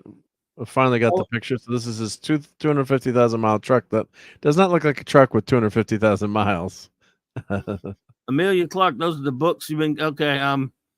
Yeah, because there were wasn't it Doug Naylor or was it Rob Naylor or Doug? We're getting the names mixed up. They don't like each other more, the two original creators, but they wrote some books. Rob Naylor and Doug. Doug wrote whichever their names. One of them wrote some books. Doug Naylor was stayed with the Doug show. Naylor and Rob Naylor and Doug Grant. Thank you, Neil. Grant, yeah. One of them wrote some books. I don't have all those books. So Amelia's apparently a hardcore fan. Speckhead, good. Bloody Speckhead. What do you think of this truck, Labyrinth Times? Looking nice. I take it. That's a what's that, like a 08 or 09 or something? 150,000 miles, but looks better than a lot of trucks. What year model? Let's see. Did he say? It's got to be around. It's after mine. I have a 2003. That's got to be around the 08, 09 range or somewhere up above that, maybe somewhere ballpark close to mine. It might be a 4, 5, 6, not a 4, 7, 8, somewhere up in there, maybe. It didn't say. It didn't say it. Oh, it's 1995. Contractor owned, had ladder racks. 95? No. That's great. Wow. Yeah. Wowzer.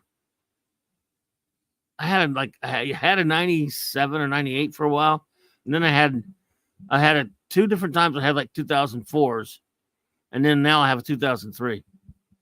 So I've had me some trucks. That is a 95. Wow. That's You almost are as long as I've been married. Wow. So it's just You like are yesterday. kidding me. In 95, I was driving a Jeep Cherokee. And a couple other different cars. Well, That is beautiful. Well, you don't have any snow where you are, I'm guessing, right? From your Twitter profile. So that helps too. Yep. That's what kills our cars here. Yep. It's in the Northeast. Yep. Ours Damn kills ours unless you keep them unless you keep them in a garage here, then you're screwed. Well, that's beautiful right there. That I would love. Here's a classic motorcycle. So is this the Honda? Let me see if I can zoom in on this.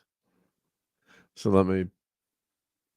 Neon Knight says on this one, it was this color, but a stock seat, 165 horsepower, 183 mile an hour top end, not stock screen. Yeah, so is that the 1100 Honda 1100? That was one of the amazing super bikes that Honda came out with, a CB. If I'm remembering my bikes correctly, it's CB 1100.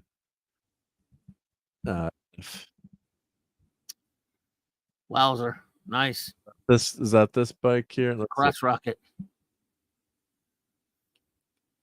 That's a crotch rocket right there, boy. Mm-hmm. Take that ride. I think if my memory serves, that's the CB 1100 F, which was a super bike back in the day. Yeah, I remember reading about this in Cycle World. Beautiful engine there. Yep. Sentai Ranger. Board 30 over. Okay. Wow. Yep. Yeah. So actually, the Gilera that we were showing before, actually was a precursor to the Honda 4. So Honda 4 copied the Gilera 4-cylinder. My dad had the single cylinder, but the Gilera 4-cylinder. So here's so this won a bunch of world championships. So see the 4-cylinder inline 4. So Moto Guzzi had their famous inline 4, but Gilera had it first. But the engineer from Gilera went to Moto Guzzi, so he took the plans with him, and so they ended up with that the plan. So they Moto Guzzi, MV Augusta, MV Augusta won a ton of races, but that's that idea first came from the Italians.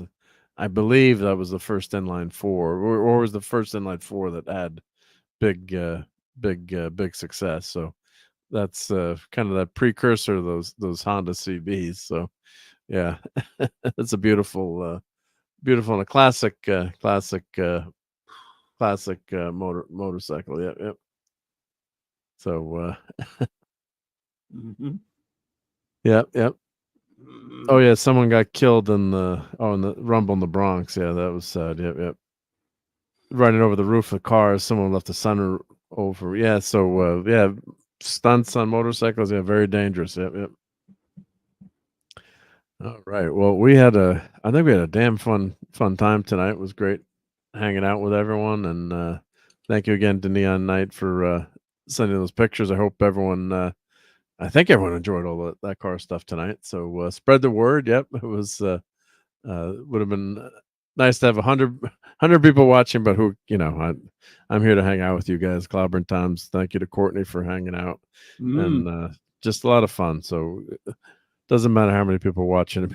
For 5 people watching, I'd still love to do this and show the pictures and talk.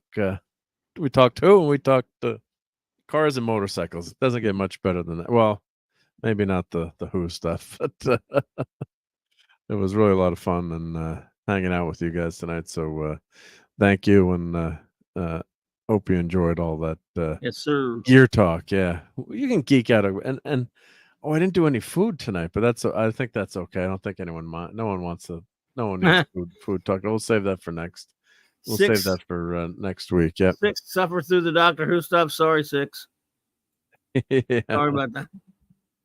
I didn't know we you were here talking about that earlier. We didn't know you were lurking, suffering that way. We wouldn't have done that to you. Sorry. Yep.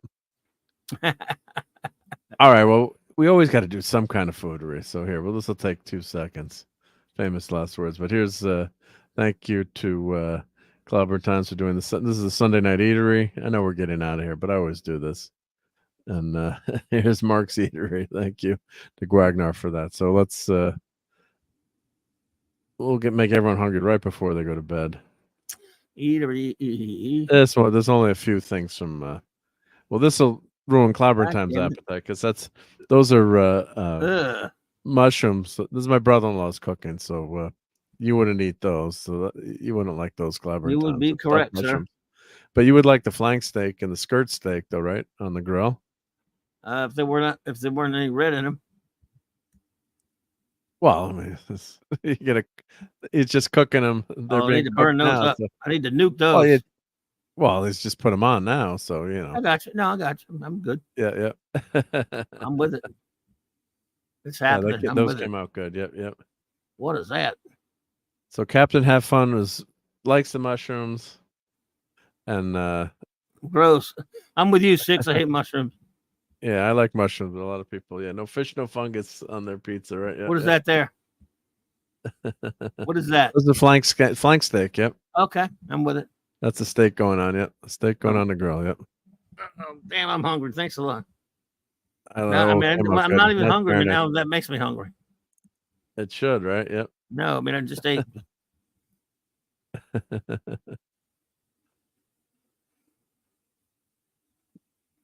Burn it up.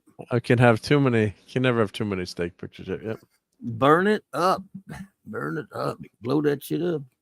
Good night, Donnie. Good night. Take care. Yep. All right, Donnie. Yep. Be good, Donnie. We have a mushroom war here. Yep. Max is a mushroom fan. Yep. Just that dinner, not hungry. Stuff, Jeff. Yeah. Hell, Jill eat during Mark's stream is the best thing to do. Then he can't make you hungry. Oh, that needs to be cooked. That's too red.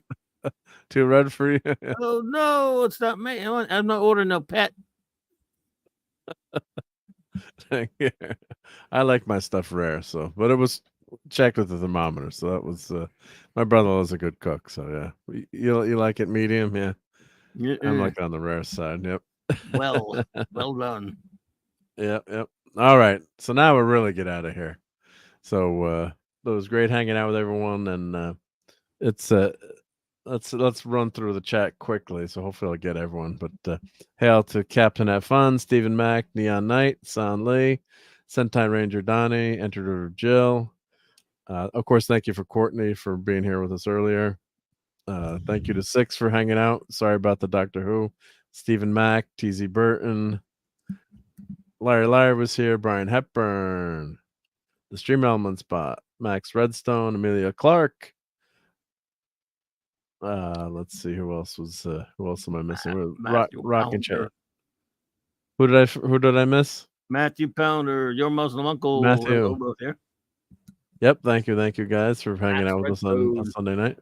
Thank you, TZ Burton, for gifting Marc D with C membership. Much appreciated. Max. Larry. RobAltis. San Lee, Max Redstone again. 6, good to Cranberry see you. Langers. Love DJ you, Play Nice. Yep. Did I say Davina? I can't remember if I said Davina. Just in case, say Davina. Say it again. Yeah. And let's see who else. Joe Dog, E. Clay. Claude. Salin was here. Claude Salin, yeah. Let's see. Who else was hanging with us? Stephen Mack. Stephen Mack was here. Thank you. Yep. 6. Cat, of course. Was Fanti Outsider here? I think Fanti might have been here. Yeah. New member, Neon. Awesome. Night. Thank you so much, Neon Night. Oh, much appreciated. Yep. MMM. Thank you so much. Yep. Mars Monkey Max, of course. Yep. No, you didn't say Davina. You said Barbara Streisand. Oh, so Barbara Streisand does listen, though. Yeah. She does. Yeah. Whenever.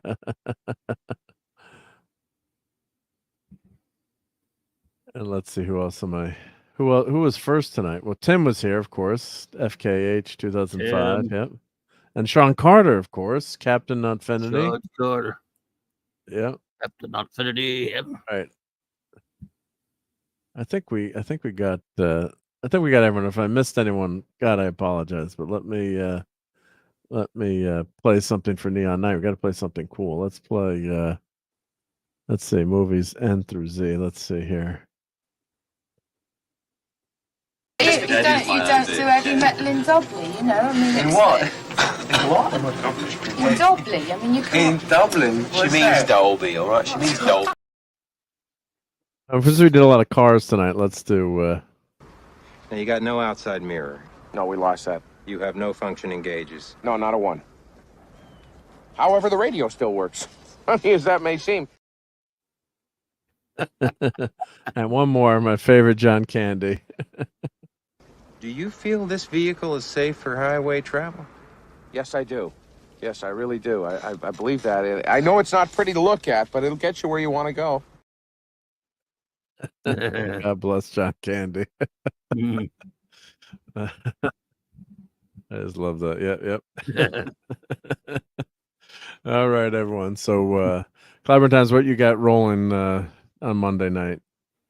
Well, it'll be at J-Man's channel at 6 Eastern, actually 7 Eastern, 6 Central, 7 Eastern, doing our Legion of Superheroes review comics as always. And then Monday night, Marc C Comics Talk at 9 p.m. Central Standard Time tomorrow night, talking open geek comic stuff. And I might even review a comic book for Joe Dog just because he asked.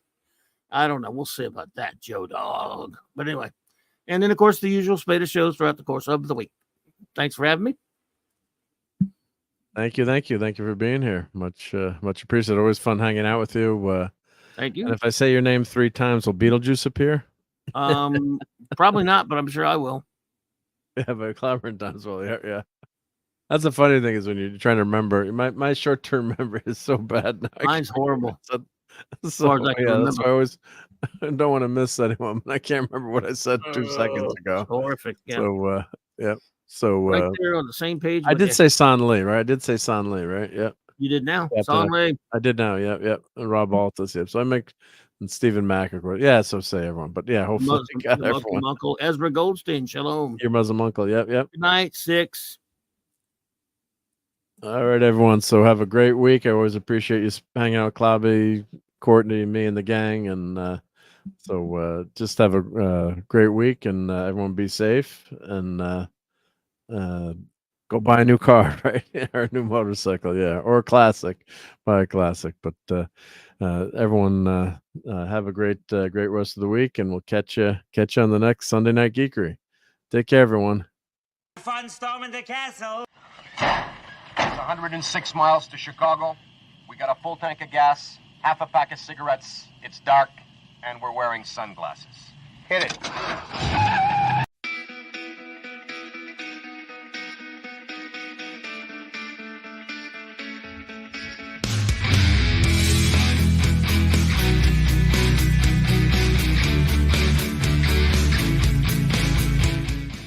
You're still here? It's over. Go home.